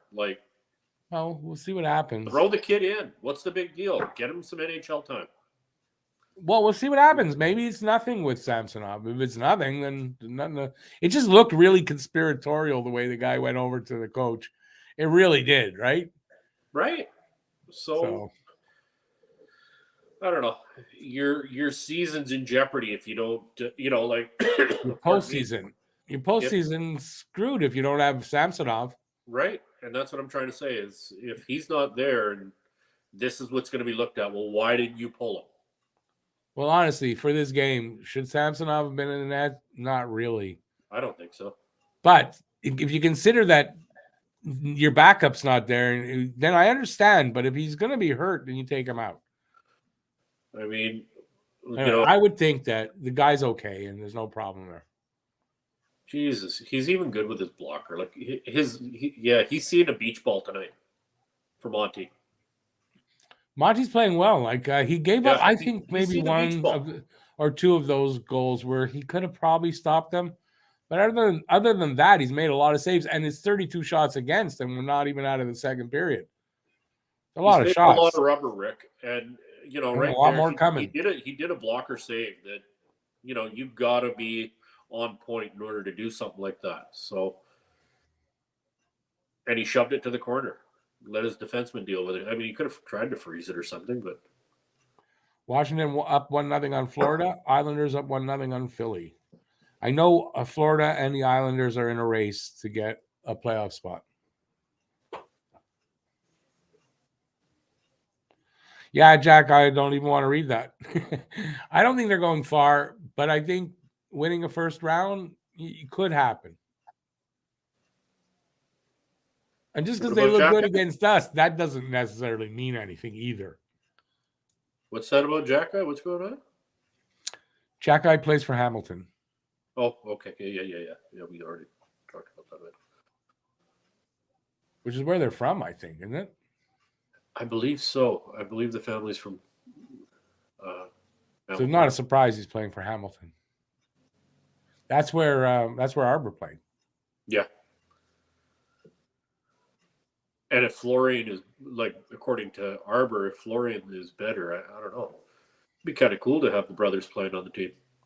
They're both like the Hughes brothers. The Hughes brothers in New Jersey. Luke just signed and he's playing. So you got Luke and Jack Hughes. Jack Hughes is going to hit 100 points. Yeah.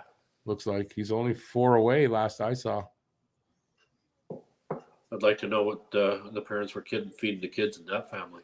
Well, it answers a question that we had. Was Jack Hughes' success mostly built on Cole Caulfield? And I'd say the answer is no. And neither was Cole Caulfield's success built on them, but between the two of them, they were fantastic together, right? Because two great players. But it answers the question about Jack Hughes. He's definitely a talented kid. Oh, yeah. I agree.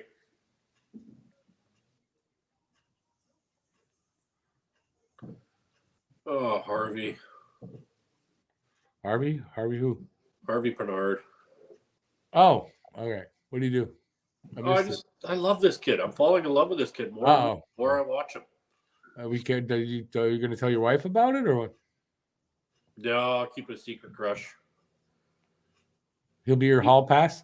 That's funny. No, like we keep saying, he's our future Gallagher. Oh, yeah. I mean, not even future. He's here. He's here and he's going to stay. He's our new Gallagher. There's no way he's the new Gallagher. I mean, he's not going back in. He's not going anywhere. You can't let that spark plug go anywhere. No, they're going to sign him to a nice contract, I'm pretty sure. The kid leaves it all on the ice every shift. Yeah.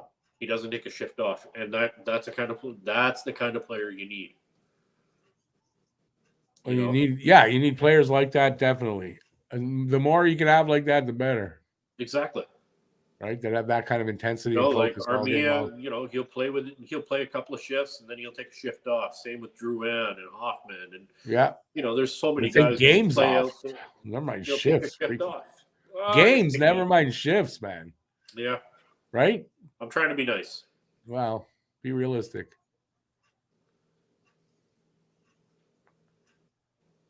.335 left here in the second. It's 4-1 for Toronto. Shots are 33-9. That's embarrassing at this point. When you can only manage 9 shots after 2 periods, it's embarrassing. Kostitsa, remind me, was that no, am I thinking of the right guy? Was Andre and Sergei that played for us that got really, really fat? No. Andre Kostitsa, was it? No, I don't think he got fat. I think he got a little heavier after he left here, but I don't think he got fat when he was here. Him and his brother, big party hounds. And I know this for a fact because we had something in common, me and the Kostitsin brothers.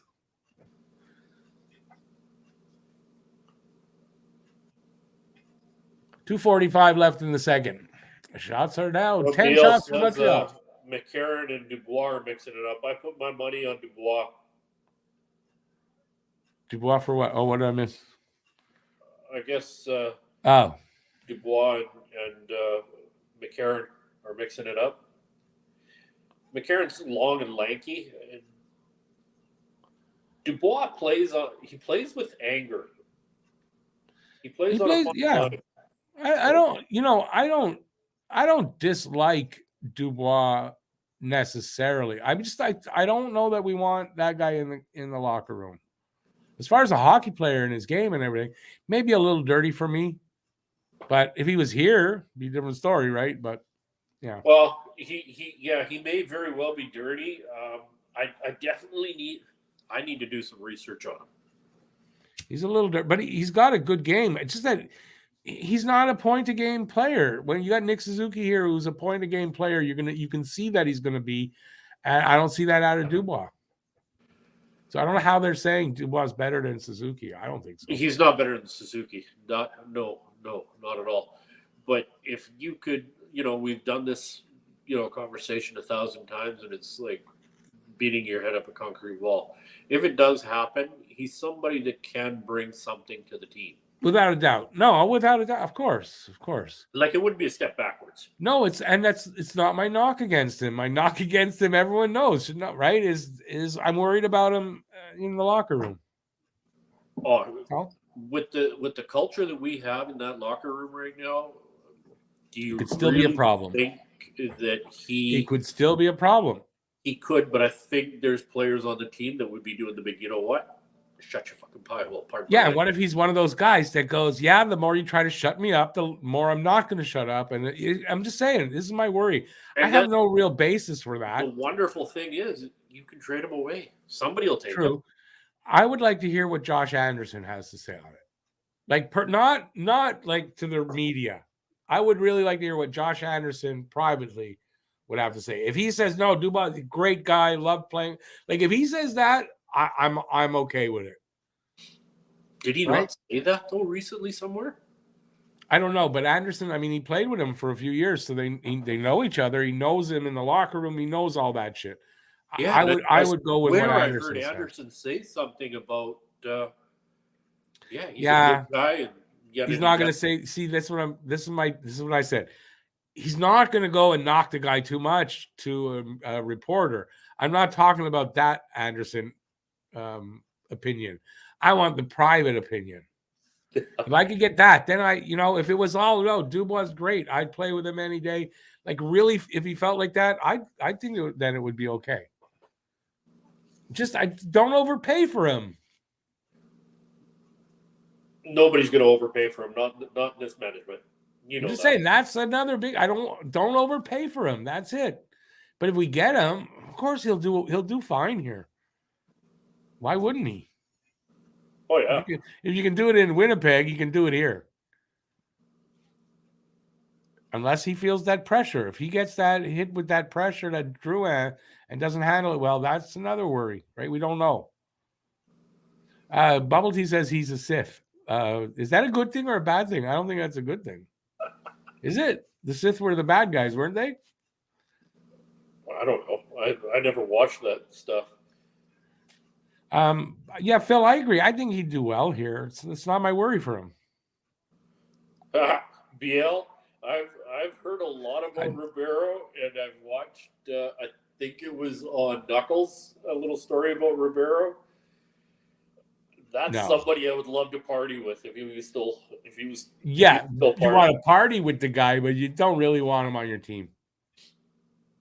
You don't really. Hey, you don't want him on your team, but for a guy that, if he decides he wants to play the game that day, Jesus Christ, can he light it up, eh? From what I understand, also for a guy that might see an underage girl that he likes, also could, that's what I think wasn't that? Didn't he get in trouble with that shit? I don't know. That's a guy I want on my team if I have daughters. I don't know about that stuff. I just know that. Didn't he get in trouble for that? Exposing himself or doing something like that? Yeah, I think he did something stupid, yeah. Well, did Matthews do that? No, he did something to a security guard, didn't he? I don't know. He did a couple of things, but I think one of them was something stupid like that. I could be wrong. If I'm wrong, I apologize, but I don't know if I am. But he did a few things. Not a great guy. A lot of guys did stupid things back then, right? We all did. I know. Strict now. Not saying, but look, he's just gotten in trouble recently. It's not like it's any better. He's still the same thing. That's why. It's not like he's rehabilitated. Oh, we got a power play somehow. My opinion. We're on a power play. Didn't even know. Couldn't even tell watching a minute and a half of it. Look at that. So what was the penalty? Someone want to tell me? Did you see it? We're too busy talking. I guess, yeah. Bad versus good, it's a balance. There could be a good balance of that in the team. I agree. Like I'm saying, I have my worries about Dubois, but he'd still be good here. And if PK, what was wrong with PK? Why would I not like somebody that's like PK? I don't get that. Yeah, that's something that needs to change in the NHL. Well, Phil says old man is worried we'll get another PK. There's only one PK. Dubois will be amazing here. I don't get the reference about another PK. I think what he's getting at is PK with his exuberance and showing his personality. So what was wrong with that? NHL, right? Love PK. He was my favorite player when he was here. I loved him too. My wife, she loves him more than I do. She loves him more than she loves me. Only the Sith thinks in absolution. Absolution, then that like religious? I don't know. What's absolution exactly? Isn't that where priest does something to you, buggers you up the ass, and says you're okay for the rest of your life. Isn't that absolution? I could be wrong. No, old man. Star Wars, no good, no bad. Well, of the Force, it's a balance. Oh, that's what you're talking about? I get it. But isn't the Sith? Wasn't he the bad guy there in one of the movies? I've never watched this. I shouldn't say I've never watched. I have glanced at a Star Wars movie for about a minute and a half. And I've seen some of them. Hey? I've seen most of them, but I haven't. But Adam Driver was that whatever he played, wasn't he a Sith? That wasn't good. I have no idea. Oh, Philip says I'm 100% on point on the PK thing. Oh, yeah. Pisses me off. Why can't we allow NHL players to have personality, to be exuberant on the ice? Oh, that's ridiculous. Like, let them have it. Do you know how much more excitement that would bring to the game? That would get the crowd into it so much. Yeah, that doesn't bother me. I don't know why I'm getting this thing about PK that I didn't like. No, I don't think people are 100% sure of what you didn't like about PK. And quite honestly, I'm not sure what you didn't like about PK. Who are you talking about? PK was my favorite Hab. What do you mean didn't like? Someone didn't like tell me. Well, maybe I misunderstood something that somebody wrote or something. I don't know. Okay, let me get schooled in the chat here. How much is an overpayment for Dubois? Some of the stuff that I've been hearing is an overpayment. I don't want to get into all that again. We did a whole show on that. Yeah. Absolution, at least in terms, means thinking one way is totally right.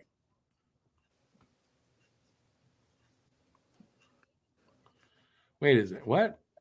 Absolute. How does that go with what? Only a Sith thinks in absolution. Why am I thinking that's like a religious term? Why am I thinking it's one of those things that you used to chop heads off with? Or hey. Well, because you're wrong. It's absolution. That wouldn't be the name of something like that. Just in the way it ends in shun, that's not a thing. Like that. It's not a physical thing.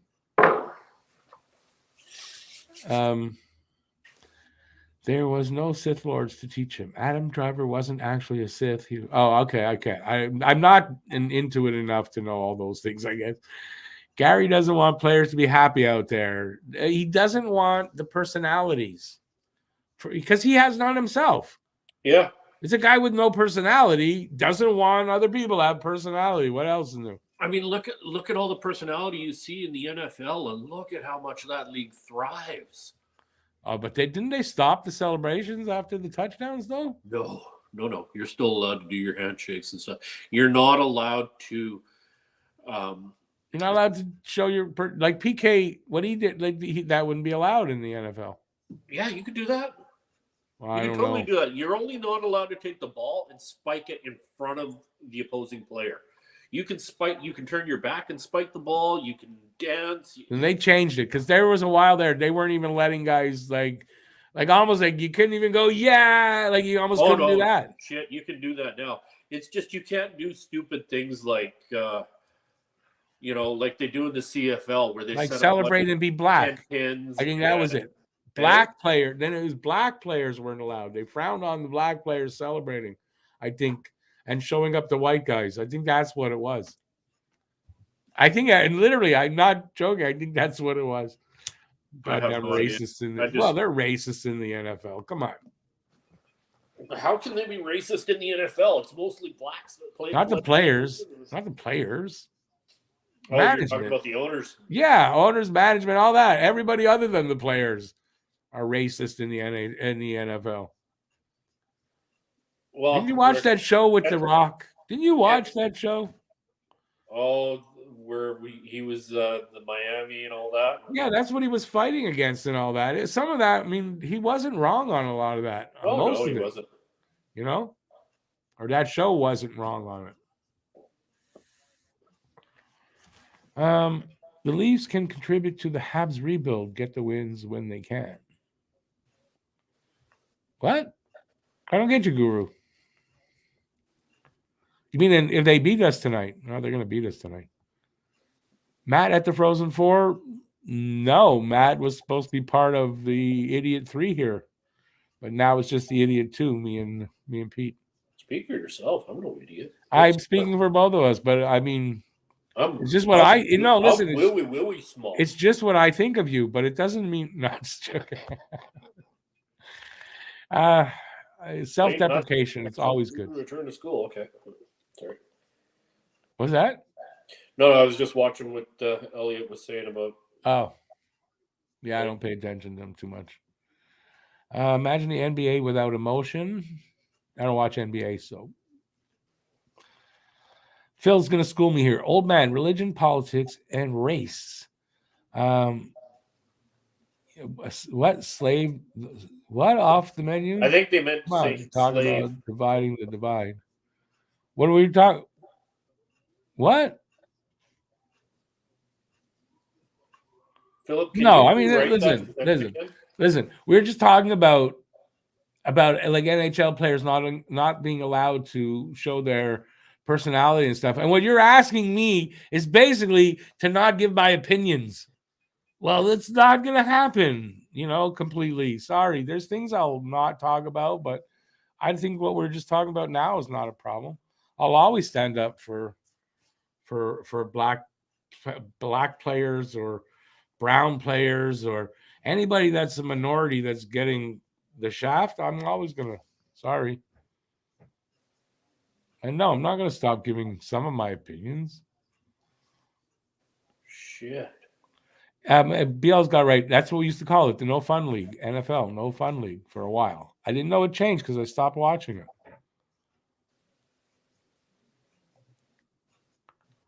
Players are dropping like flies. Geno is out of the game for Tampa, and Eriksson Ek or whatever is out for Minnesota. Oh. Both look like knees. Oh, great. That's going to affect Tampa's chance to beat the Leafs. On off topic between period news, have you heard WWE was bought by UFC? I think I actually did, but I don't pay attention because I don't watch wrestling or MMA. I used to like wrestling when I was, back in the 80s when it was, Hulk Hogan and Randy Macho Man Savage and shit like that. Sorry, Phil. I didn't mean to insult, but I'm sorry. Yeah, I don't watch wrestling. Lane Hudson expected a return to school. Yeah, well, if you don't expect, I expect Hudson to go back to college next season. Yeah, 100%. Absolution is when a priest forgives your sins after you confess your sins. There you go. See, it was right. It's a religious term. David, for that, thank you. I give you absolution. Whatever. I touch whatever you want me to. NFL lost 30 to 40% of their fans after they went woke. Wallet and watch? Yeah, wallet and watch. Isn't it? Spectacles, testicles. Yeah. Wallet and watch. Oh, that's I never know what. Okay, no, I was doing it right. Yeah. Okay. Yeah. See. And see, listen, I'm like supposed to be Jewish. I'm an atheist, and I didn't get struck down for doing that. Look at that. David, smart observation. Even Michael Jordan said something like, "Oh no, I won't say that about Republicans. They buy shoes too." What? Oh. Actually, I want to see that thing coming out about Michael Jordan or whatever, the movie that's coming out about. They did one, didn't they? Yeah, just recently they did something. I think a couple years ago they did this huge series thing. Oh, yeah, I don't know. I just saw. I didn't watch it. I'm not. Some ad about. It's got Affleck and Matt Damon and stuff. Oh, that new movie that's about Michael Jordan? I believe so. Oh, okay. Because they said something about if we put his foot in the shoe, he's going to make the shoe. Oh, yeah. I saw the commercials. Yeah. Yeah. You're right. It's about about Air Jordan. Michael Jordan's money was nowhere near what Nike did with. But it's about Air Jordans. I think the creation of Air Jordans. I don't think it's necessarily about Michael Jordan himself. No, it's about the Jordan creation. Yeah, the advertising and the marketing, I think. But didn't Nike also give a high school LeBron James a $94 million contract back in the day before he even set foot in the NBA? I don't know. I know that he was known that he'd be the next big guy before he got to the. But I didn't know. I don't know much else. He was going to be the next big guy, but did he really become that guy? Like LeBron James? What are you talking about?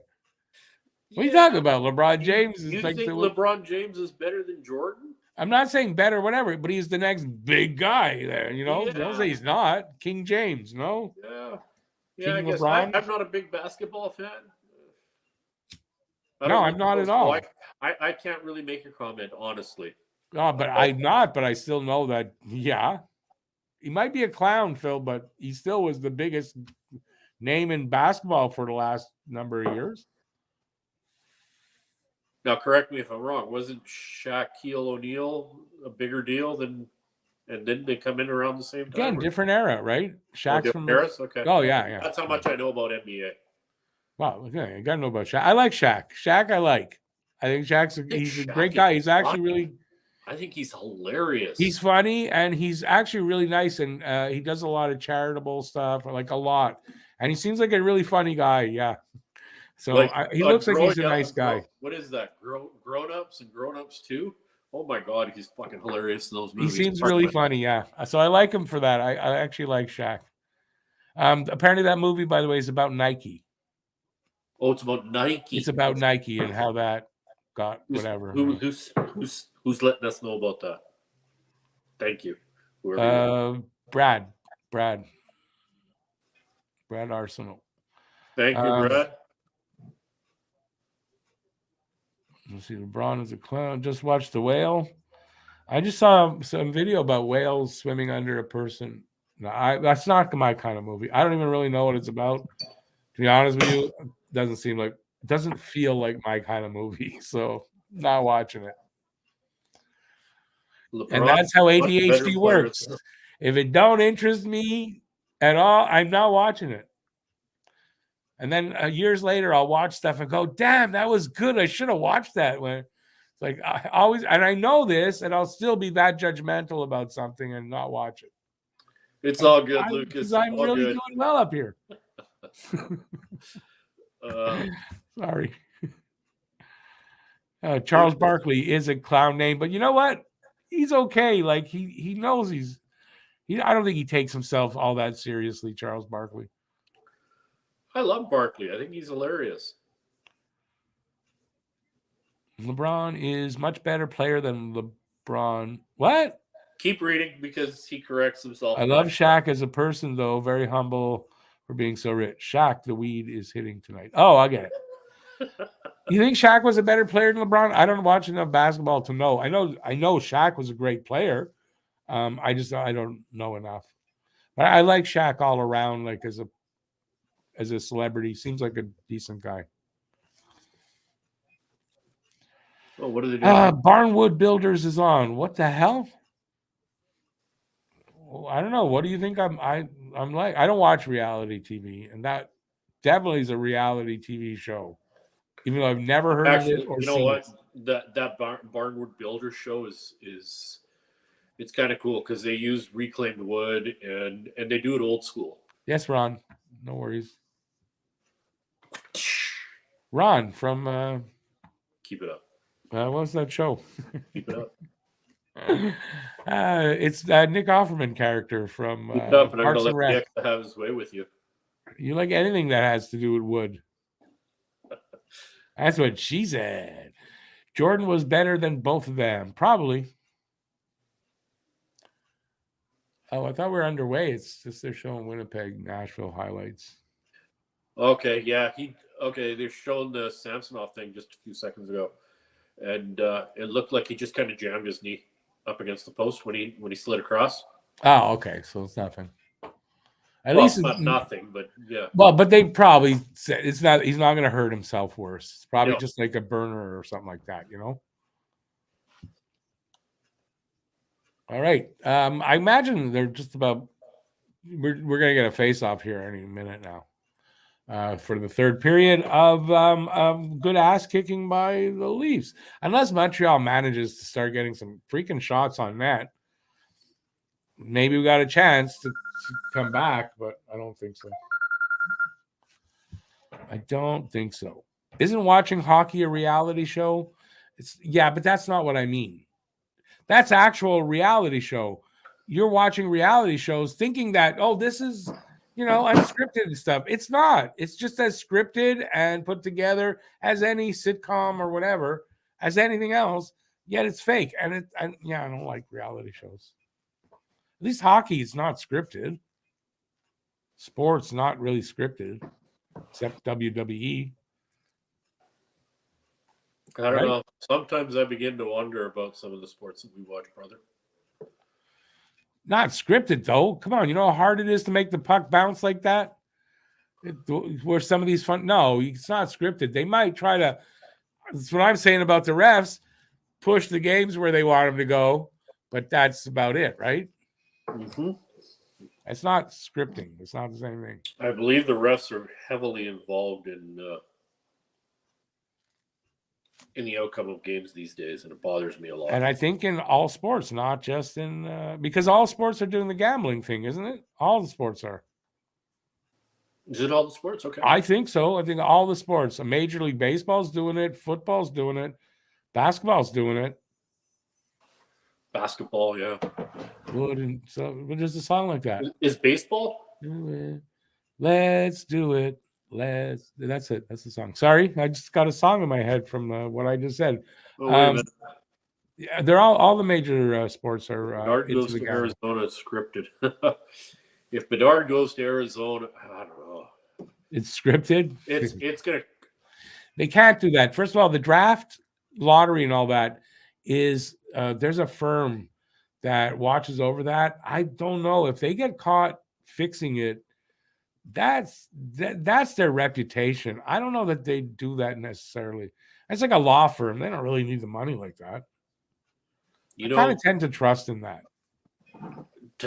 To switch topics, if Bedard ends up in somewhere like Arizona, I would cry for Bedard. That's not a place where he needs to go. I would hope if they're going to fix anything, they're going to fix it so he doesn't end up there. The only place that he's not going to possibly go is Arizona because the situation's too screwed. He goes to Arizona, that's going to be 3, 4, 5 years that is just going to get. Phil, I know money's greed.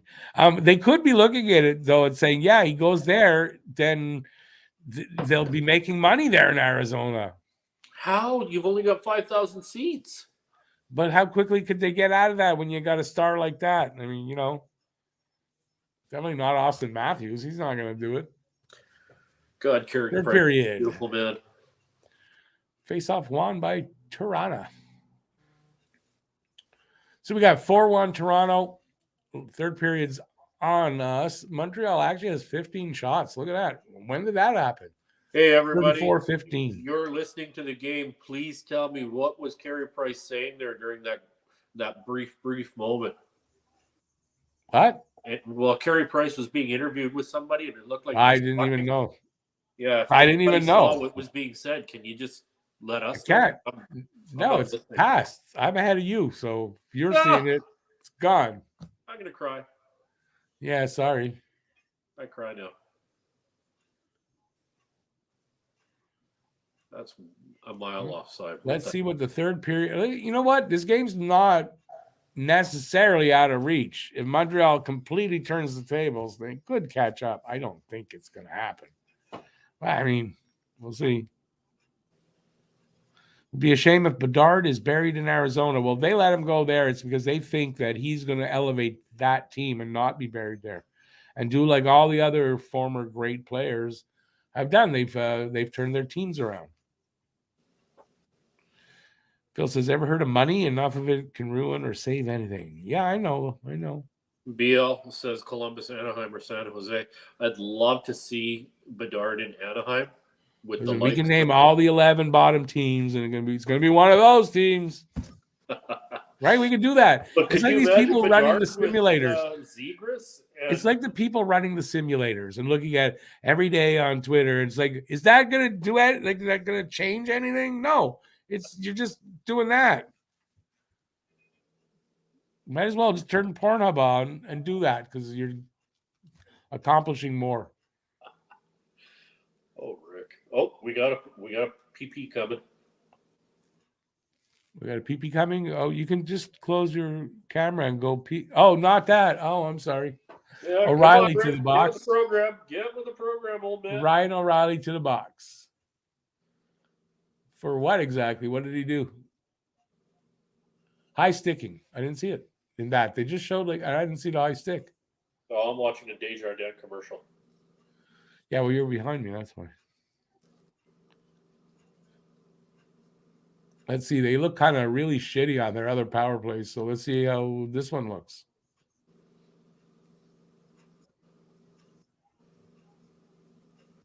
Was that a gentle high stick to the head that he got called for? I honestly didn't see it when they showed the replay I didn't see the high stick. That looked to be a real soft call. That's what they were calling. Yeah, because the refs are bad. They're not just pulling for Toronto necessarily. They're just freaking bad. And that's what we've been saying all along. They need education. So far, first minute of the power play has been killed off. Lovely. Montreal barely able to set up. They're just not able to. Suzuki had a chance there with a shot, but he hit somebody, so 45 seconds left. Oh, baby, what the hell are you watching? Goddamn.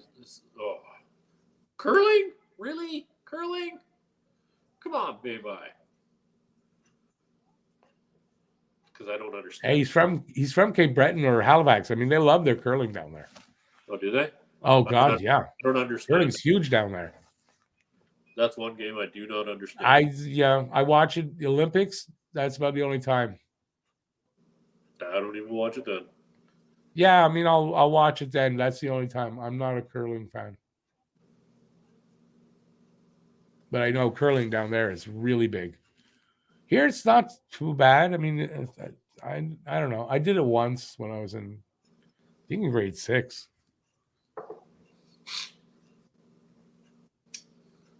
Dinosaurs were outside waiting for us. That's how long ago it was. You been around that long? That's how old I am. Jesus. Who makes that joke? Somebody does. Probably Matt that makes that joke all the time.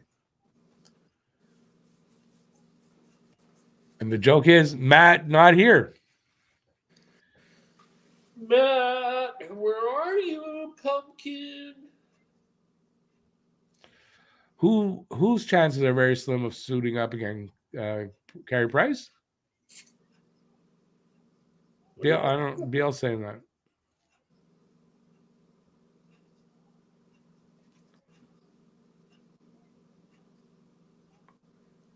Four minutes into the third. Were you talking about BL? Yeah, that's what I'm asking.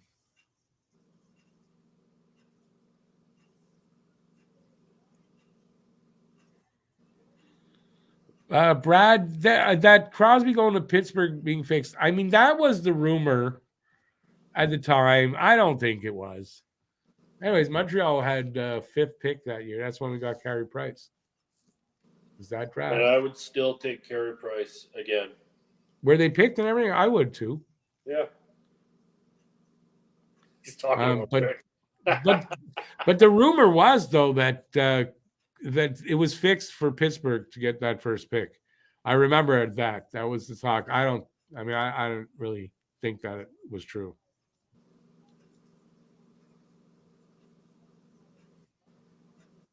Oh, come on, boys. Show some grit here. Come on. The interviewer said that about Carey Price. I mean, I think that is the case. I think Carey Price feels that. He even said it. He said it at the press conference. Okay, thanks, BL. Thank you very much.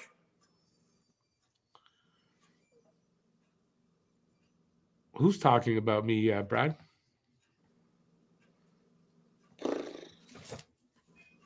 But yeah, I mean, Carey Price, didn't he say it would be a miracle?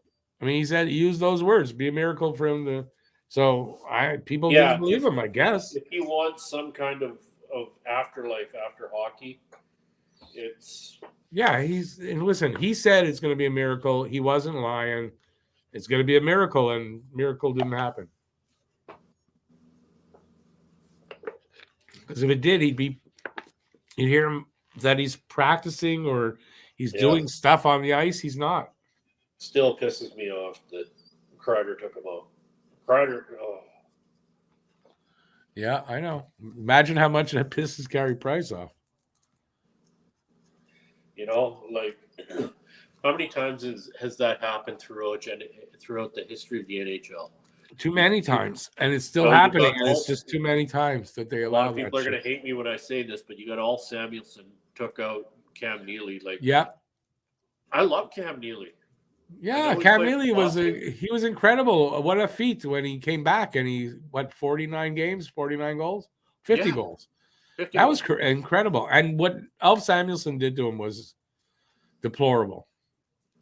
Yeah. And if you don't think so, well, there's something wrong. I said this on Knuckles Nyland the other day. Out of all the NHL players, I guess it comes down to that. I mean, Knuckles is number one for me, and then Cam's number two. For most intimidating type fisticuff type players out there that can score goals. They played the rough game, Oh, that was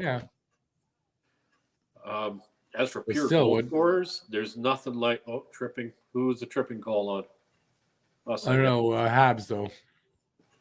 Harvey Bernard. Yeah. Yeah, with a little over 5 minutes gone now in the third, I don't see them coming back from this. No. See, now that should have been a high stick on Samsonov for hitting the puck above the net. The goalie might be allowed with the stick. I don't think so. I think they're allowed with the blocker or the glove. I don't know. They might be allowed. The goalie might be the only one allowed to do that. That was close. Monty made a save. He didn't even know, and then they score. 5-1 now. Tavares with his second.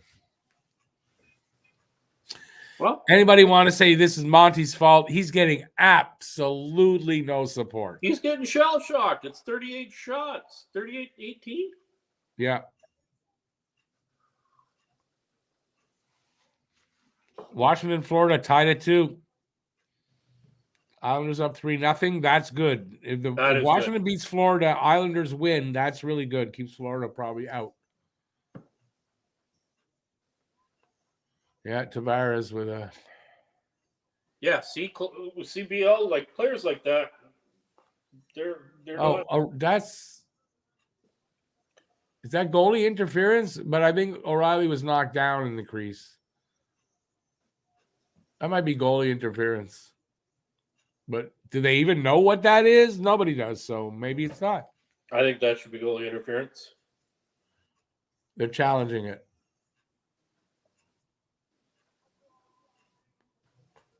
Oh, yeah, that's total goalie interference. I don't know. I didn't see how O'Reilly ended up there. If O'Reilly was pushed down, then it's not. Oh, I don't know if he was pushed down. He might have only fallen. That could be goalie interference. But they don't even know what it is, so. Yeah, that's a rule that really. Man, Matheson barely touched him. If they're going to say Matheson pushed him in there, that's barely touched him. That's goalie interference. Like, it's going to make a big difference in the game. Probably not, but. Okay, here they go. Showing it again. Call it for what it is. They can't call that on Matheson. They can't. Because Matheson turned to go the other way. Right. It was they barely bumped. They bumped. All, dude. That's all O'Reilly. They bumped, and he hit him in the elbow. You think you could really pull a guy down just by bumping him in the elbow? O'Reilly probably, that should be a dive even. What do you call it? Embellishment. So one thing I don't like about O'Reilly is the shitstorm that he plays in front of the net. Would I mind that if he was on my team? Yeah, he just went down like a sack of potatoes for nothing. Goal stands. Are you kidding? Yeah. So now we watch the bump on the elbow he gives him. He gives him a bump on the elbow. His elbow's out, and he falls, and that's embellishment. And they called it. Can you believe that? How do you knock a guy off his feet by bumping his elbow? Come on. What bullshit in this freaking league. Not that it's going to change the game, really, but what bullshit. Brad, no, losing's not going to affect the young defense. They're learning a ton. Wow. You got to lose and make mistakes to learn. So, wow. Now we're on the PK because of this bullshit. So it was going to be 6-1. Watch and see.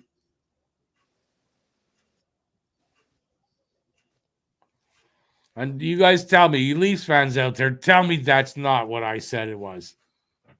Go ahead. Make yourself believe it. But refs do not know what goalie interference is. They literally do not. Brad, yeah, it's a young defense. I hear what you're saying. Are they learning something? They're definitely learning something, but guys like Arbor needs to be out there. He'd be learning something from this. Like they're all learning from this. They're all learning from this. They're all learning. This is not bad. They're not going to be affected by losing. No.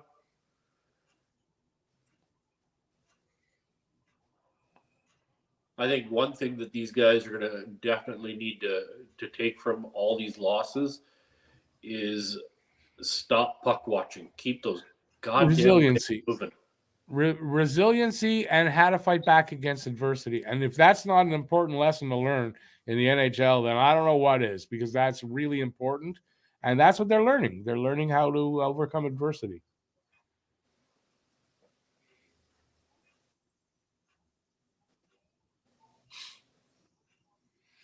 BL, we hated Clark Gillies because he was good. Yeah, we hated Gillies in the day. But that was a good hate. You know, those are the kind of hate I don't mind because I don't know. Maybe because I have a bias against or for players of that era. But I don't know. It didn't seem like it was dirty and shit back then, like what we'd call dirty now. It didn't seem as dirty back then for some reason. But Bubble, yeah, adversity is a lesson and it's an important one.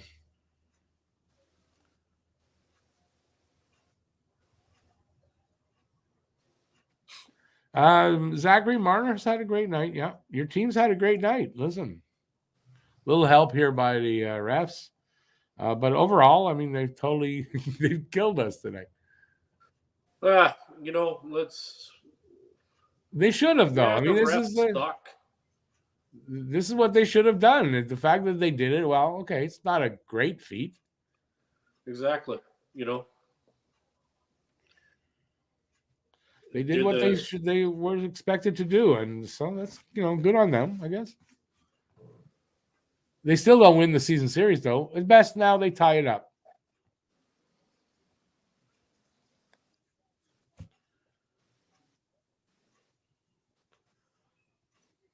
When you have the kind of talent that Toronto has, you better do well, and they've done well tonight, and it shows on the scoreboard. Yeah, and it was. Is there things that Toronto needs to work on in their game? Hell yeah. Yeah, they got to discover how to find all the players, the heart that a guy like Ryan O'Reilly has. That's going to be tough. Yeah, good luck with that. Eric Gustafson, a former Hab. Yeah, I mean, briefly a Hab. He was horrible here when he was here, and then went on to be better elsewhere in Washington. And I think they made a mistake, though, trading Sandin for Gustafson. Like, that's part of the mortgaging your future, right? So I don't even understand why they would have done that personally, but they did it. Zachary, better have a good playoffs. To all you Leafs fans out there, I think mortgaging the future of your team the way that you did this season is very dangerous, especially not backing up. If you don't win the cup, it's very dangerous. Yeah. You better win the cup. It's worth it if you win the cup. So if the Leafs win the cup, worth it, of course. But if they don't, then it's not. And I think it's all going to come to bite you guys in the ass this year because, unfortunately for you, Boston is the heavyweight coming out of the East. The odds are that they're going to get their asses bitten on that. But, it's happened where not. I mean, and O'Reilly being where he came from to win. I mean, as a team, you could look at and, say, look, they shouldn't have won maybe, but they did. Although I shouldn't say that. They deserve to win. Anyways, listen. If they don't win the cup, wasn't worth what they did. No. That's the bottom line. Because how many of those players that they brought in are rentals? Well, we don't know, but, and if they don't win the cup, what does that mean now? Or if they don't win, if say they don't get him past the first round, what does that mean for a guy like Matthews to resign there? Me personally, I'd be looking at it and doing the big, okay, if we have all this on the team and we still can't get there, it's time to leave. It's time to go somewhere else where I can win because it's not happening here. Yeah. You got to think that, right? And plus, he's going to get offers of everywhere else that are going to give big money, so much more money. Big money. So they're going to have to. I don't think they're going to have the money to re-sign him. To be honest with you, I do believe they don't have the money to re-sign him. Do they? Yeah. No, I don't. Well, I mean, they will, but it'll sacrifice everywhere else. So no, their future is really screwed. They need to win the cup to make it worth it. And I don't see them winning the cup. No, I mean, I don't see it either. Is it possible? I mean, yeah, of course. I mean, you are beating a Montreal Canadiens team 5-1 right now.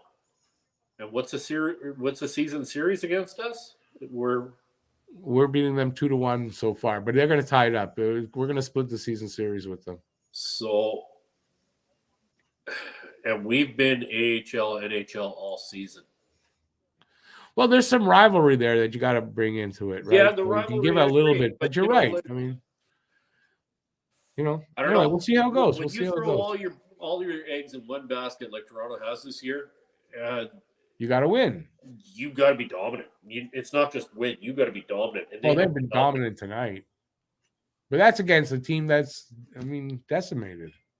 Yeah, that's why I say it doesn't mean anything that this big win here. It doesn't really mean anything about how they're going to play in the playoffs. Exactly. That was my point. It's a juggernaut going into the playoffs.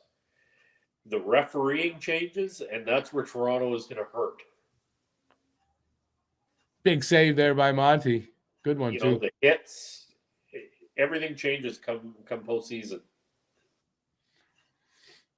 Zachary, I don't think you're right. If your team does not win the cup, I don't think he stays. And if he get knocked out in the first round, he's not staying. Why would he? Why would he stay? He can't win there. Exactly. If he stays, it means exactly actually what I think of him. He's no heart and doesn't care about winning. He just cares about making big money and scoring lots of goals any way he can, and like being treated that way as big star. I don't think he cares about the cup. He wants to be the center of attention. And if he does care about winning a cup, he's going to leave. Matthews breakaway, big save, Monty.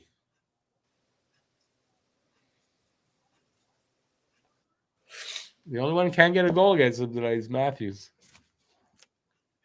Matthews will retire as a Leaf. Zachary. Unless he's retiring next year, I don't think so. Zachary. Fighting going on here. Come on. Matthews getting his ass kicked.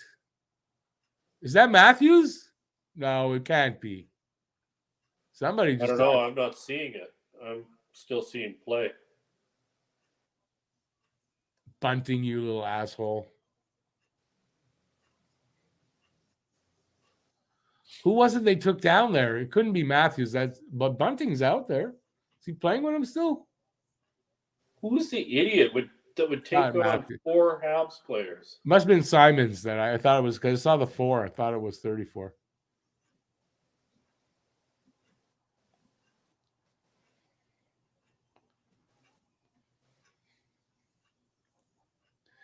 They're red. I don't know how many times I told you don't do that. You'd keep doing it. You really want me to say hi? How are you? You come in 3 things to tell me that. I've told you don't do that.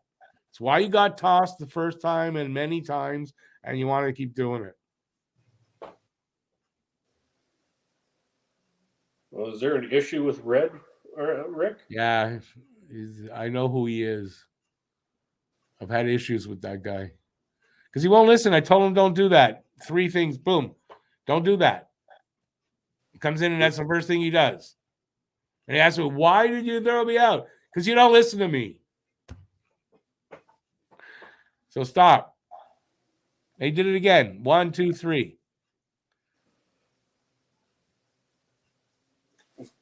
Okay, he seems like he's being okay. It's like, hey, Rick, how are you? What is told him don't. That's spamming. See what the person does when 1, 2, 3, whatever, all like that to say one word. That's called spamming. I don't like it. I told him this before, and he comes in and does it twice in a row. And if Zachary doesn't put a comment in, it's 6 of them in a row. Okay, I see what you're getting at.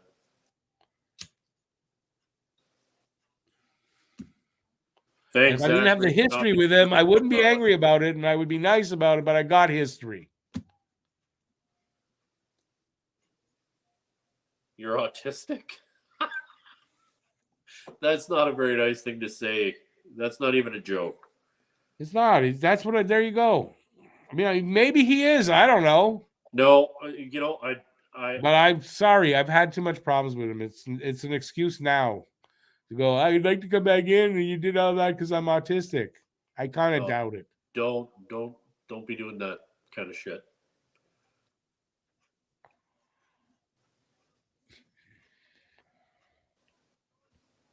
So what happened? Why aren't they playing? Something happened again? Or still that kerfuffle there? I got commercials. Some guy that's only got half a mouthful of teeth. You could be a highly functioning autistic person, but you could understand, don't do those things and not come in every goddamn time and do exactly what I ask you not to do. So using autism as an excuse is not valid. Because if you were so autistic that you can't understand, you couldn't be doing the chat like you are. Zachary, I agree with you. I personally think that that Matthews is not going to go to Arizona. I think he's going to go to somewhere like Vegas. Yeah, some big market. Why is what's his nuts losing it behind the bench? He's going to go to a big market. How are we on the power play? I was too mad at Red to notice. I don't know. The last 2 times you were in, you said, I'm not going to spam anymore. Last 2 times, you come in and you do it. Do I believe you now? No. Okay, enough. I'm not talking anymore because I'm getting mad. Rick, let it go.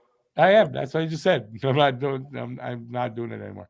If Matthews wants to be star of attention, the Leafs get all the attention, so he probably will stay. No, but he wants a bigger market. He wants the money of I believe, of the ads and all that. The marketing shit. It's kind of Alex Smith, kind of random there. My thoughts on Barkov. Do I think the Panthers will get a wild card? I hope not. I think Barkov is a talent. Yeah, I mean, just kind of random here. We got 7:25 left here in the third now. Kind of gave up on this game. Another power play looks like it's going to waste. It's a bubble tea. Arizona to play with Bedard? Interesting. If Arizona gets Bedard, I don't know. I don't think Matthews wants to go. Adam, I know. What do you think, Rick? What? how are they going to afford both? Well, I guess. Well, no. Do you think Matthews would go somewhere where there's potential of competition for like Buffalo? that kind of competition? No, probably not. No, he Besides, wants Arizona's to be the center. Arizona's not a big enough market for him. No, that's why it's just not a big enough market. I think he's going to go to Vegas or something. Going to go to a big market, LA, something like I've said LA, New York, a big market. I don't think New York can afford him. Probably not, but Adam, I know he's kind of trolling me. He's going to get tossed again. Really? I'm not going to even talk to him again, so don't worry about it. You know who could afford him? I think. I don't know off top. Buffalo. Yeah. Well, listen, Arizona can afford him because they don't pay him. Arizona can afford him, but they can afford him. But I don't know if Buffalo can afford him or not, but if he went to Buffalo, can you imagine how... But again, another small market team. It's not going to a small market. Potent team, though. But he's not going to a small market team. Like, I don't see him doing that. I think he's in it for the money. I don't see him being a serious, I'm in it to win a Stanley Cup. I don't see it. BL, we're not talking about PK. We're not talking about PK at all. Now it's 6-1. I don't know who got it, but I think it was Matthews. Son of a bitch. He heard me and he said, I'm going to get one. Matthews scores the 6th goal. Son of a bitch. Oh, well. What can you do? Not too much. Oh, that was Evans. I blame that one on Evans. Why on right tool? Oh. God damn you, Evans. Yeah. He's somebody that I need to see off the ice. I'm done with Evans. Oh, I don't have a problem with Evans. I'm not going to blame Evans on that. Look at him. Bounced off him. What do you expect? No, he kicked it to him. Didn't bounce off. No, he didn't. Did he? No. Yeah, he kicked it to him. He tried to kick it out of the zone, but he ended up kicking it right to Matthews. Oh, wow. Okay, that happens sometimes, man. Come on. I think I talked to you a couple of times about this now.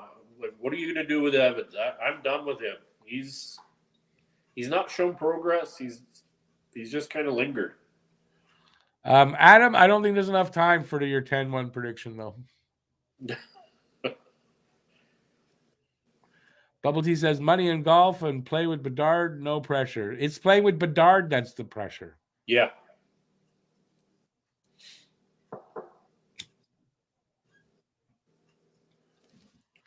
I don't know. Listen, I don't think he signs with them again. Unless if they win the cup next year, different story. But they're not winning the cup. If they win the cup this year, it's a different story. If they don't, no. Dude, they're not winning the cup. God forbid. There's too many better teams out there to win the cup that have goaltending. Toronto, that's their biggest. Listen, Samsonov's good, but if something happens to him, they are screwed. So I'll give you that. Samsonov is good enough, but if something happens to him, they are really screwed. So there's that. But Samsonov is probably a little better than I gave him at the beginning of the season or early in the season when I said that. He's got good numbers and stuff. He's playing well. So you can't really – it's just I was right. I think we were right about Murray. Murray, while he's had some good games, but I mean, man, the guy can't stay in the lineup. No. You know, if you look at him the wrong way, he's out with an upper body injury. So, yeah.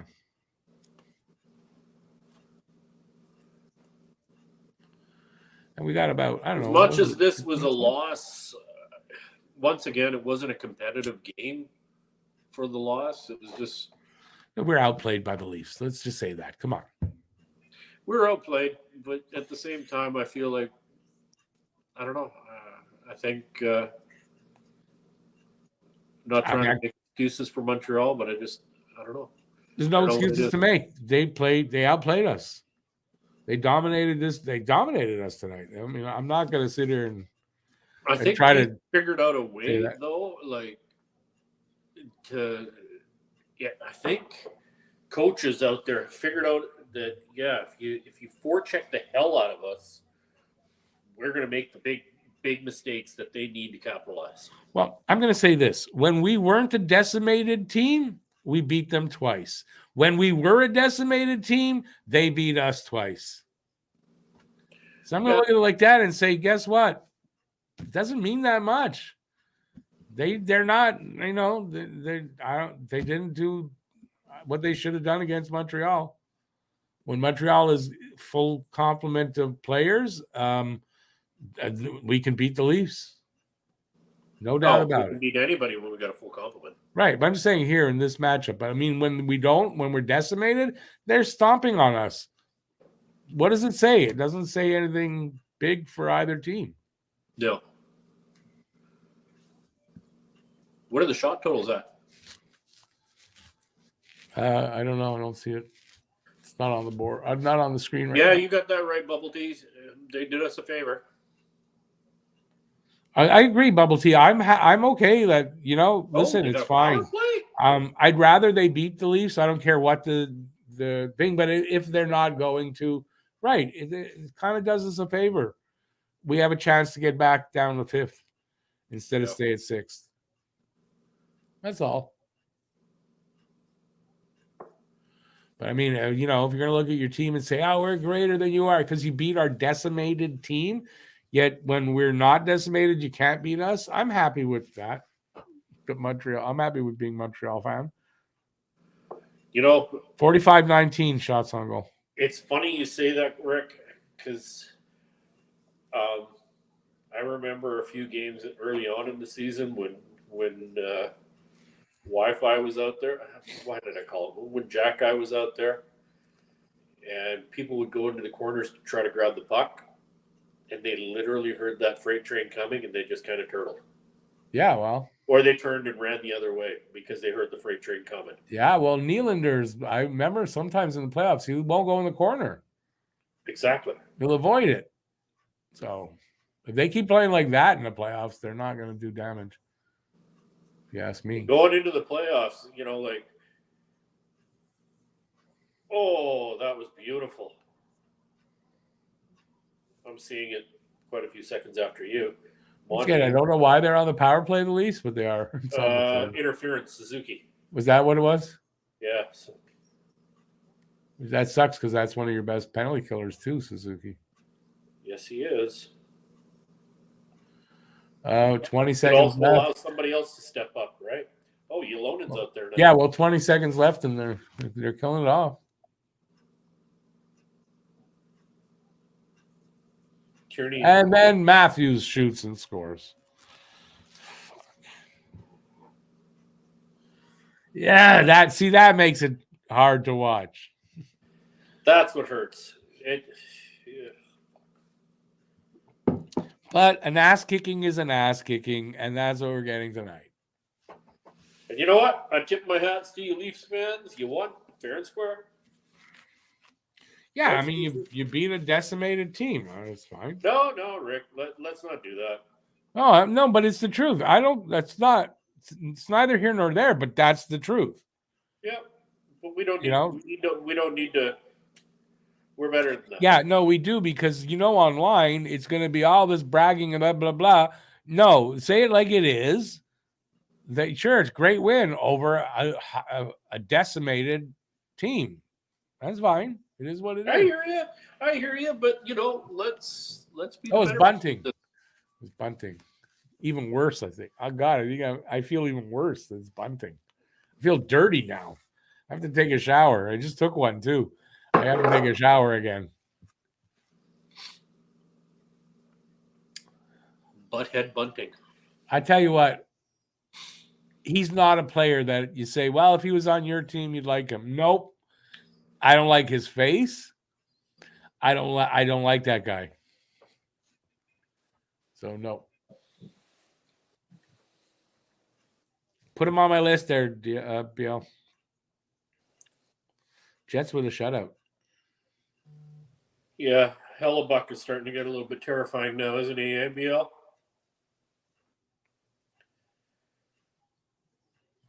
Whoa, what was that?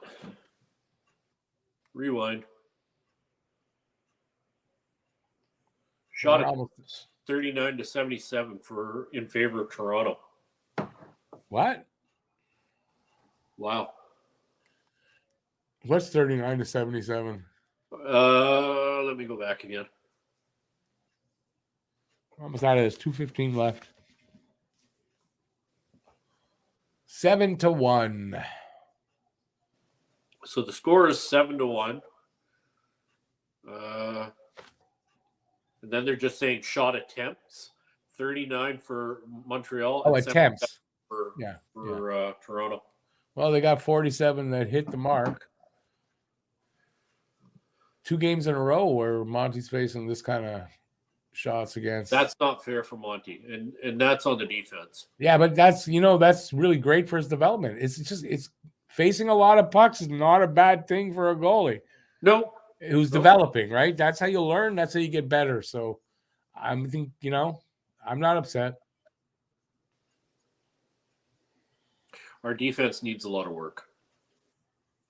BL, I know we're losing. I'm better off losing. I have no problem with it. Do I look like I'm that mad about losing? I don't like losing by this score, especially to the fucking Leafs, pardon my language. But it is what it is. And, minute 10 left. No, it is. That's it. I mean, listen, they're the better team. They should have beat us tonight. I just don't like the stupid penalties, Rick. I don't like the stupid penalties. I know. Well, like there should have been one there on Tyranny, holding the stick. And Weidman, he does dumb things. I don't like the dumb mistakes by senior players. They're putting the phone goalie in. They're giving the kid. He showed up. They're giving him a minute 10. That's nice. That's actually pretty nice. I got to say that's good on the Leafs to do that. No, Adam, we don't go closest to the gate. No, you got to actually get it. So they put the University of Toronto goalie in that they like an emergency thing. They signed him to an amateur tryout. They give him a minute 10. I think that's actually really good. Good thing to do. The kid came up, give him a minute in there. If he never makes it to the NHL, well, he'll always have this. Damn, he looks tall. I've heard of him before. I mean, a name like Jet for a first name. I've heard of him. I don't know that much about him, though. He does look tall. I just realized why I dislike Sheldon Keith so much. Because he looks like a thumb with hair? No, he reminds me a lot of my brother-in-law, and I want to do very nasty. Yeah, that'll do it for sure. He looks a lot like my brother-in-law. Yeah, that'll do it for sure. And you know how I feel about him.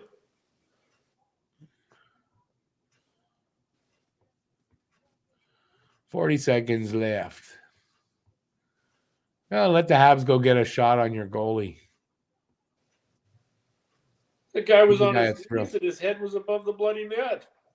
Give the guy a throw. He's tall. He is freaking tall. Looks like he's as tall over the crossbar. 6'4", 6'6", what? 6'4", 6'6"? Is he what? He must be at least 6'4" or 6'6". 6'7", 6'7", maybe. Yeah. He's huge, this guy. But yeah, at least 6'4". Jesus, his elbows are at the top of the net, Rick. When he stands I know he's taller over the net than some guys are. Jesus. Are in the net. Like, who is this guy? What's his Jet first Alexander. Name? What was that? Jet Alexander? Yeah, Jet, Jett Alexander. And there you go, 7-1. Toronto beats Montreal. Congratulations to the Toronto fans. Enjoy it, because this ain't going to go very long. Zachary, you're wrong. Wayne Simons did not mop the floor with Pizzetta. Pizzetta fell. Literally, his skate went out from under him, and the fight had just started. He did not mop the floor with him. That's rose-colored glasses. 6'5", Rick. What? 6'5". 6'5". That's 201. tall. And you add the skates. Yeah.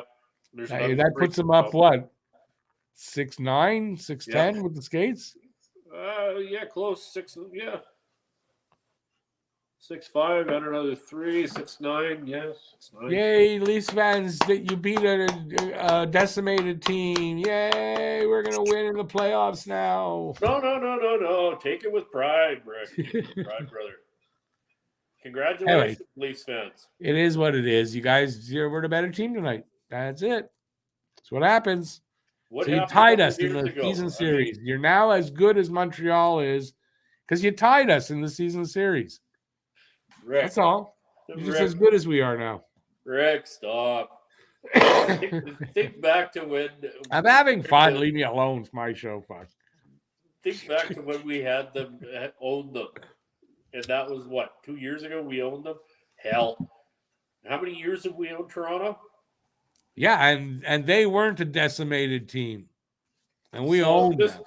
Like I said before, let the Leafs have this. Let them soak it up. No. Good. No. Why? I'm never going to do either. Fuck. I'm going to let them have it. Enjoy it, Leafs fans. I'm always going to bust their chops. You guys are going to suck dogs' balls. What? They were the better team today, but I mean, they should have been the better team today. Sammy, we trust. Good game, Rick. It's like, let's praise them for something they should have done. Let's praise them. Zach. Oh. Best of luck in the playoffs, buddy. Honestly, I mean that. Best of luck in the playoffs. No, I don't think I can say that. Not honestly. I mean, I could say best of luck in the playoffs. I don't think I mean that. No, I'm going to say it honestly. Best of luck in the playoffs. Well, it's fine. You're a better man than me. I don't think they're going to make it. Well, they're definitely not going to make it past the second round, but I got a better man than me. That the Lightning are going to wake up in the playoffs, and Vasilevsky is going to do his thing. I don't know. I've got 2 shutouts in mind for Vasilevsky against Toronto.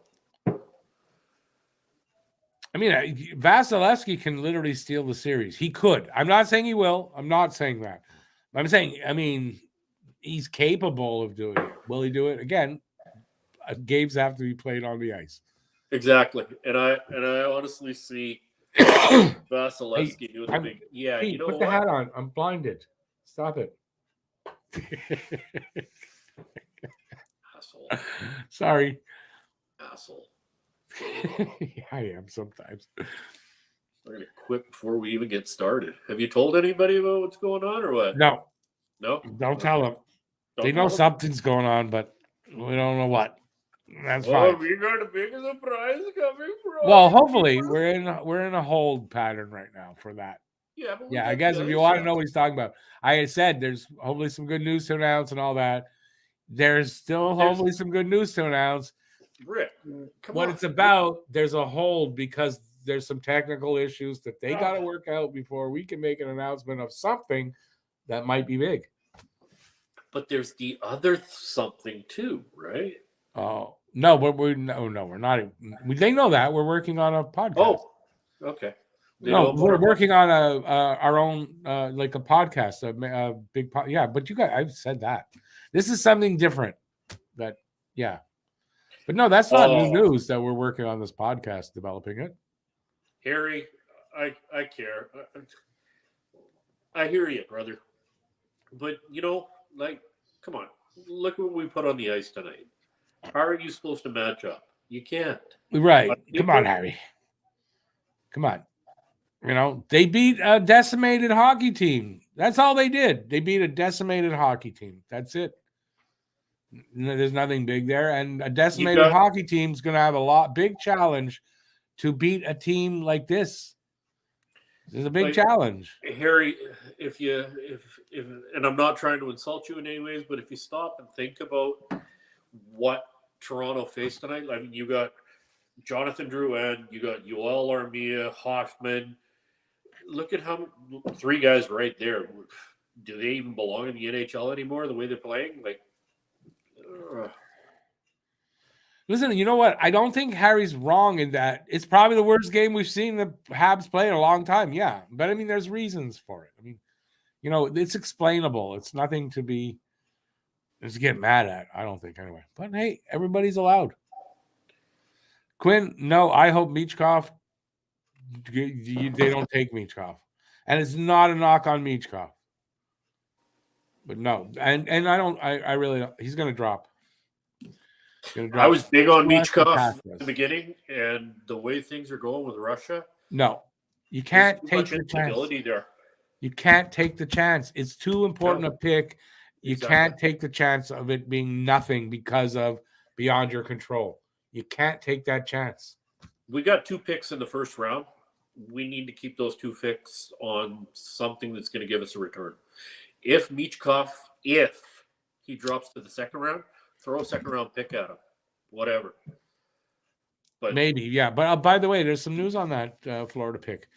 Apparently, the Habs are interested and willing to trade that pick in the hopes, and this is what they're hoping, is that they're going to do find another Kirby Dach type player. Yeah. So they're willing to move that pick, but they're going to be sharks about moving it. So they can move it, and they feel it's going to bring them back a guy that's in that same kind of you think that's going to happen that happened with Kirby Dach. They're going to move that pick. But will they be able to do that? I mean, I don't know. There's a chance. Never say never, but I don't know. I kind of like the idea of having 2 picks in the first round.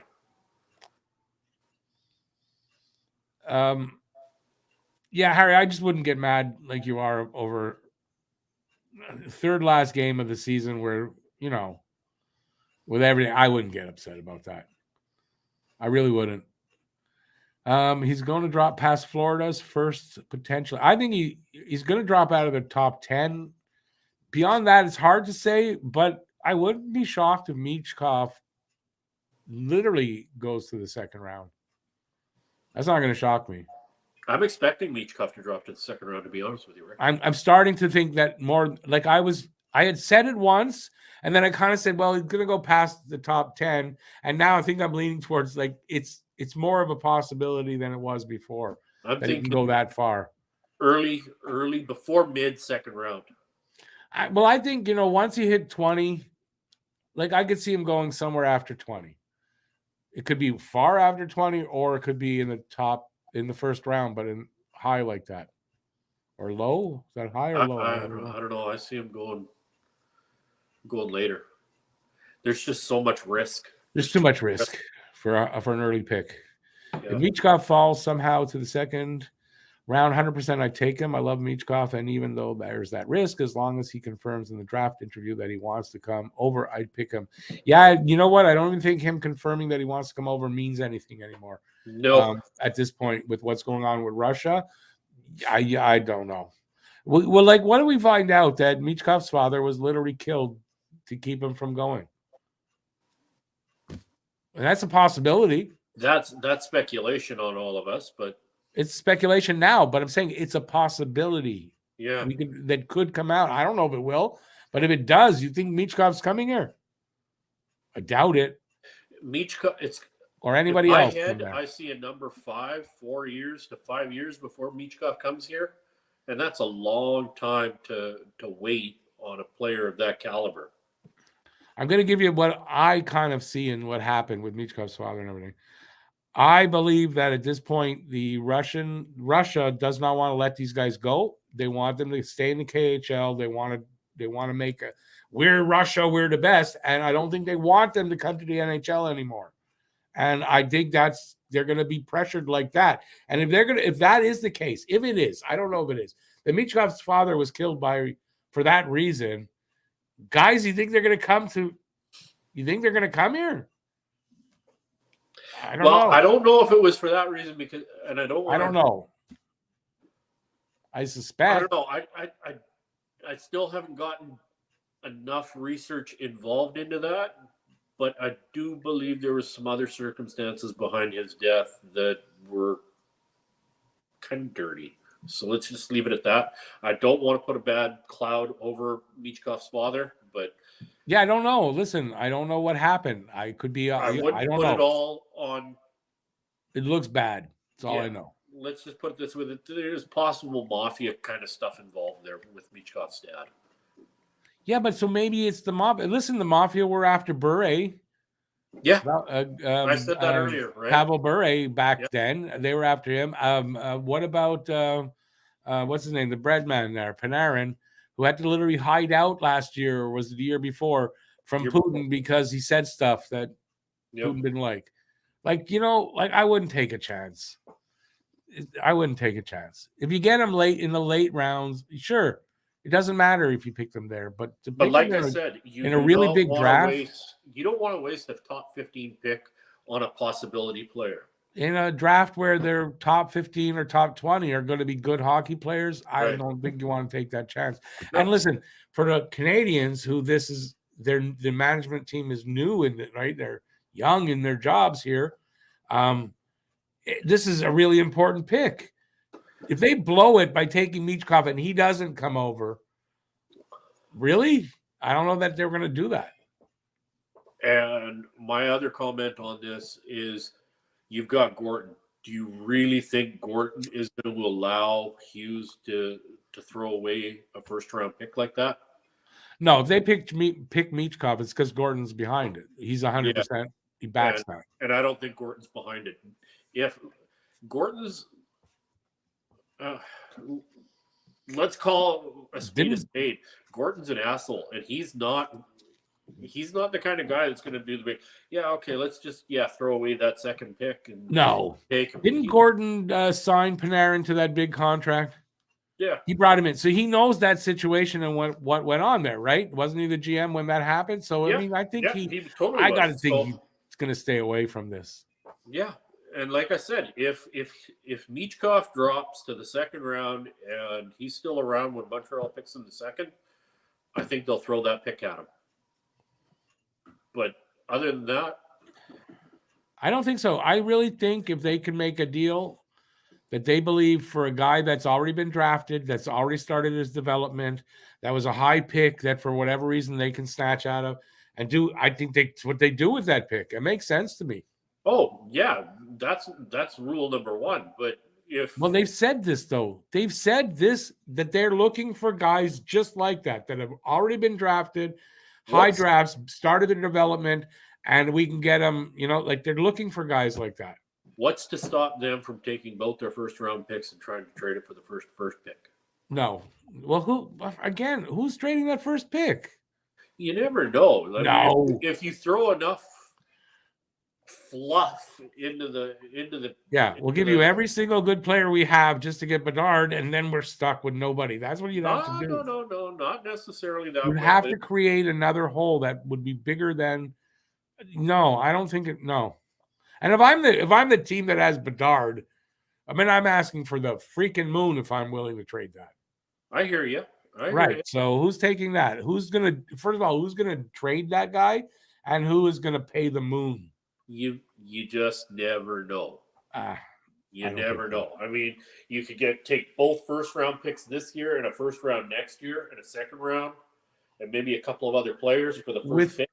With what Bedard could do for your team, for your franchise, for your team, with what he could do by picking him, there's not a GM alive that's going to say, no, we're not taking him, we're trading away. I am not denying that whatsoever. I'm just saying that if he ends up in Columbus or Arizona, you don't think Arizona would do the big, wow, we could have 3 first-round picks over the next 2 years and a second round, and we get this player and that player for just that?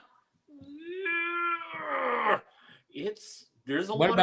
What about Arizona looking and saying, listen, look, without him, look what we're drawing here. We can't even draw 3,000 people. But he's going to fill this place for years and the next place for – how are they not taking that?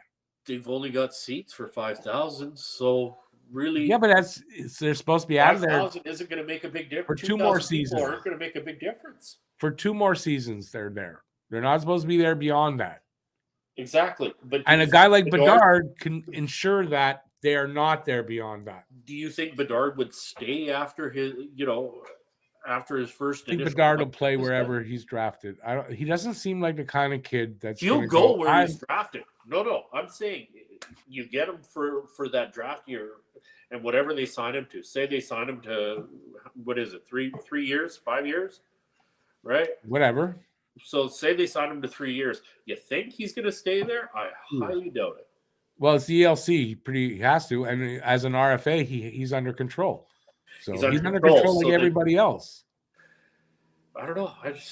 There's shit that can happen. There's pots. He'll be the big man on campus for the rest of his career there. He'll be the hugest star there, and he'll actually take a team and just lift it right up into being a serious team. I mean, that's the potential he can do there. I think you give a kid that challenge, why not? But there's nothing he'll end up staying around, there. Right? He's not going to leave. I mean, he can't leave. There's nothing for them to build around him. Yeah, but when you get a player like that, now suddenly other guys are willing to come over. It's too small a market. Yeah, again, once you start, you got to win a little bit. Once you start winning, players will go where there's a winner. I'm not saying that he's going to make them a winner. It's still an uphill battle. But look, Pittsburgh was done. Crosby came in and he turned that franchise totally around again. Mario Lemieux did it when he got there. Still, that's a different scenario. I mean, I don't see it that way. I mean, I don't see it that way. I do. You had an established rink. You still had an established fan base. You still had something to bring to the table. Whereas in Arizona, you got jack shit. Yeah, but now you might have that piece that changes that dynamic. I get it. That's what I'm saying. And that's what I'm saying. And I think BL and I don't agree with a lot.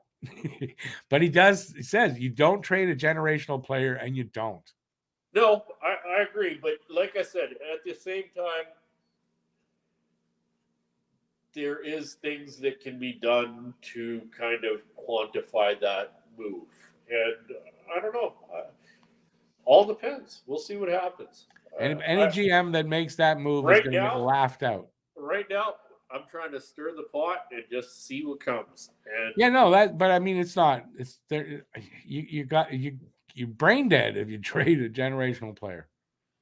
A lot of crazier things have happened.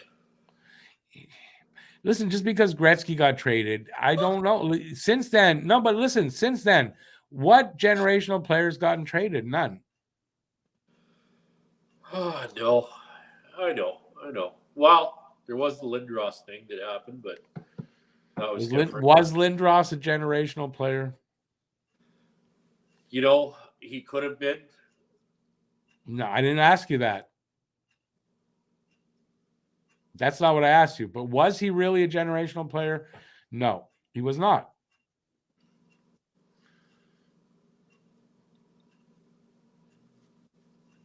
Yeah. Crosby's a generational player. Gretzky was. Yeah. McDavid is going to be. And they dominated. And I'm sorry, Lindros never dominated like that. Physically, he did. But he didn't really dominate on the scoreboard the way they do. He's not that generational player. And he wasn't able to lift Philadelphia into that once in the play. They went to the finals. That's it. He's not a generational player. He was the elite. No, but he's a franchise kind of player, but he was elite, not generational, in my opinion. If things had been different for him, I think he could have been a real, not generational, but he could have been a standout.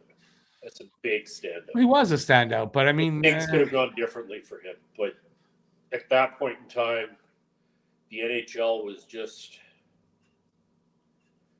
there was a disarray in the NHL those years. And anyways, if Lindros was a generational player, Quebec, who he said, I'm not going there, still picked him. Why'd they still pick him? Because the bird in the hand will get you more than trading that pick. So even if Arizona wants to trade him, they're better off to pick him and then trade him. Not trade the domination that Quebec got though for Lindros.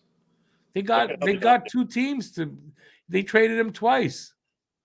I had to go to court to say who was first. Yeah. That's how big. I mean, so and look at the haul. Do you see what they got? And you know what? What they got for him, the one that got turned down, the Rangers, I believe was giving more. Yeah. And that's why they went and said, we're going to go with the Rangers. Too late. They had already made the deal. Anyways, you don't trade You don't trade the pick. You just don't. All right. He was potential unrealized, or was he? I mean, I don't know. The concussions obviously didn't help his career. Obviously, well, it was that Stevens hit that destroyed him. Yeah, okay, but by then he should have been. He probably should have won a cup by then. Anyways, whatever. We can look back, but hard to tell. But I say no, he wasn't a generational player. It turned out, anyways, right? Yeah, He was not. To be fair, while Quebec did win a cup after trading out Lindros, New Jersey had the option to deal pick number 3 and extras for Lindros. For the pick, really? I don't remember that. And then obviously that didn't happen because Quebec made the pick. Anyways, my next game with all you people is going to be the Boston game, I believe. Right? Yeah. We're all going to get together for the Boston game, right? So I expect every one of you MFs out there to have a drink with me because that's going to be our last game of the season. Yeah, it's the last game of the season, so we'll be tipping something. We're gonna have some fun on the last game of the season, and hopefully Rick is gonna have a shot. Yeah, we're gonna toast to you guys definitely at the end of the season, and we're just gonna have a lot of fun and I think there's a chance for Montreal to win that game, depending on what Boston does. They're probably good enough even if they rest guys, but they got to rest guys. You might see them call up a goalie from the minors to play that game. Like, I could see this happening. We'll see what happens, but we'll have a lot of fun either way. Boston's got nothing. They got nothing to play for on that game. So we're going to be playing against a bunch of minor leaguers on that game. No, my question is more of, is that the last game of the season for Boston? I don't know. Right? Because the season still goes another 3 days, I believe. So it's possible they play Saturday, and that's their last game. If that's it, they're probably more likely to rest a bunch of guys that game. But then again, they're going to be playing the Habs, a decimated team. If they're smart, rest guys. It doesn't matter if you lose that game. So we'll see. I'm just going to have a quick peek at their schedule. I don't know why I haven't looked it up. I haven't. Florida won. Not good. Florida won? Yeah. Bubble Tea, they have. Caden Primo is the backup because Jake Allen can't play. So it looks like, sorry to interrupt, but it looks like okay. we are their last game. Okay, so they'll be resting guys. So you know what? Wouldn't shock me at all if Allen is still not capable to back up Monty, that actually Caden Primo gets the start against Boston. Because back-to-back games, they might give Monty both starts. So Primo either plays against the Islanders, but now, that makes more sense. Because they would want the Islanders to win. I mean, you know what I mean? Yeah. We do. We want the Islanders to win to hopefully keep Florida back. Yeah. So I don't know. Anyways, I kind of figure it's going to be Primo in one of the 2 games and Monty probably against Boston. So it's probably how it's going to be. Anyway, it's Wednesday, Thursday. Easy, buddy. It's Wednesday, Thursday, back-to-back. Who you going easy on? Saw the highlights. Montembeault didn't show much. He had like 40 saves, bro. He got 50 saves. Or he 40, faced like 50 shots. Yeah. What do you expect? Anyways, Monty was good. I mean, you could look at the 7 goals and say he's not, but he made some really good saves also, and Monty was good. I wouldn't put this on Monty. He had 0 support.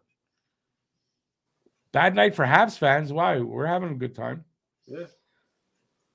If you're a Habs fan and you're spitting mad over this loss, you're taking it too freaking serious, man. Yeah.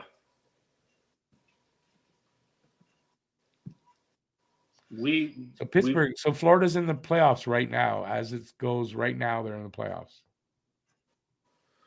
Yeah, Harry. 4 goals were tips, and two.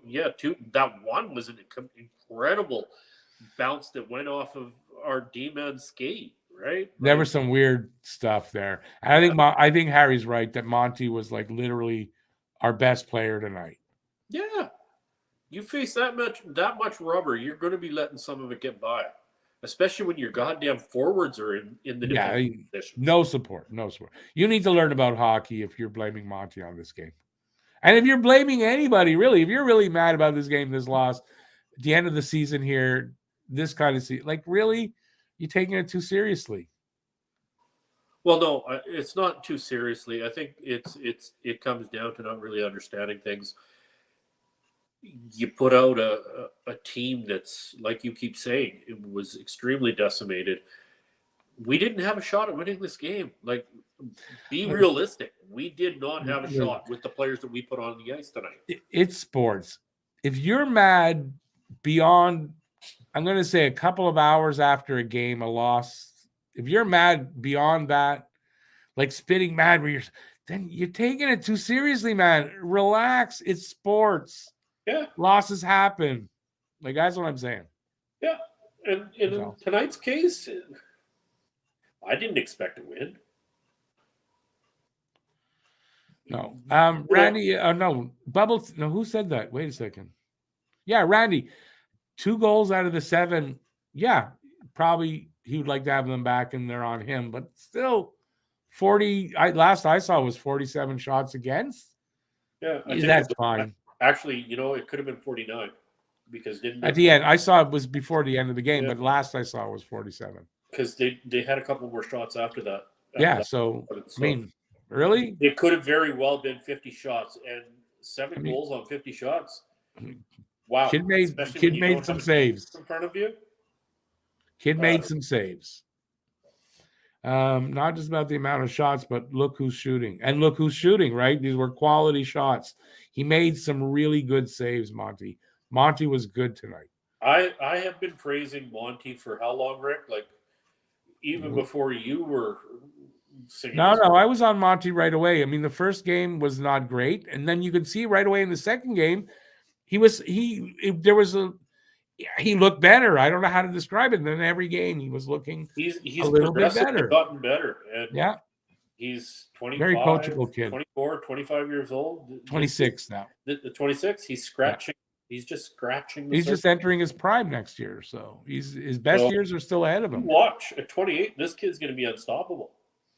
He's going to be really good. I think we might have potentially, there's potential with Monty that we found our starter for the next number of years. I don't know how many. He could be here a long time. If you think about it, if things fall into place the way we hope that they fall into place, you've got Monty now, Primo kind of as a backup, and then you got Dobbs or Dobis or whatever his name is. Yeah. He comes tucking in right in behind that, takes the number 1 position from Monty in about 4 or 5 years, and you don't miss a beat. Like Rick and I have said before, I potentially see in the next 10 years a cup or 2. Within the next 10 years. I think so too.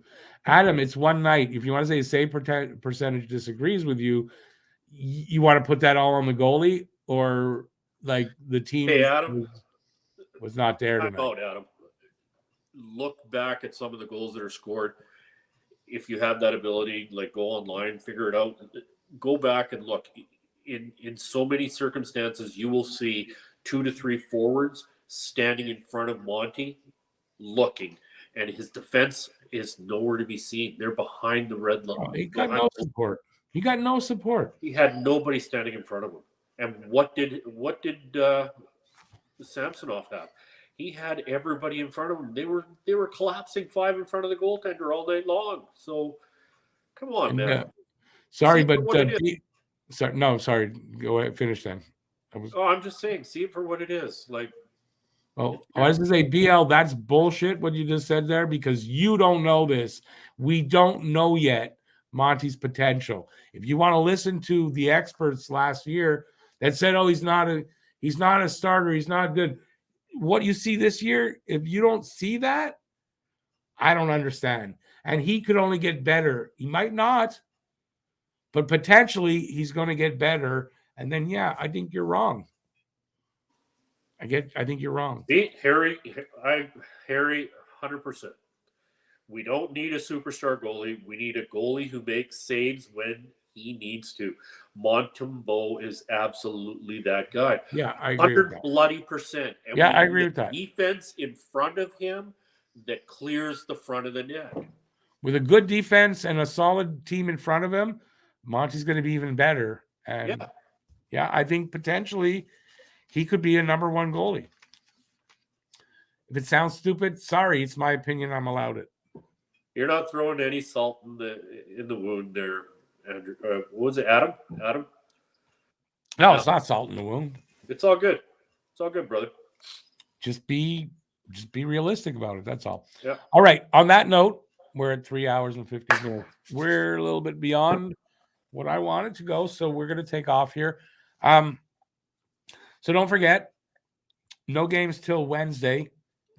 They are in New York on the island to take on the Islanders on Wednesday, and then on Thursday, ending the season here in Montreal against the Bruins. So we'll be doing both those games. I will anyway, and Pete will be back for the Boston game. I'll be back for the Boston game. If you want me there for the other one. Oh, that's totally up to you. You want to be there? Be the link. I'll be there. Just let me know, and I'll send you a link. Send me the bloody link. All right. So you'll have Pete and myself for the last two games, and if Matt shows up, well, he's supposed to for the Boston game for sure. He better show up for the Boston game, or I'm going to Boston. Yeah, we're going to go get him. That's what we're doing. All right. Thanks, everybody, for being here. Super appreciate it. Had a lot of fun. Yeah. It was a shitty game, but I had a lot of fun. Hopefully Pete had the same. And we'll see you again on Wednesday. And don't hate on Boston, and don't hate on just everybody. Get along. Love y'all. That's it. Have a good night, everybody. Stay safe out there. Peace out. Until next time. Ciao, everybody. Thanks all for being here. I appreciate it. Ciao. Ciao.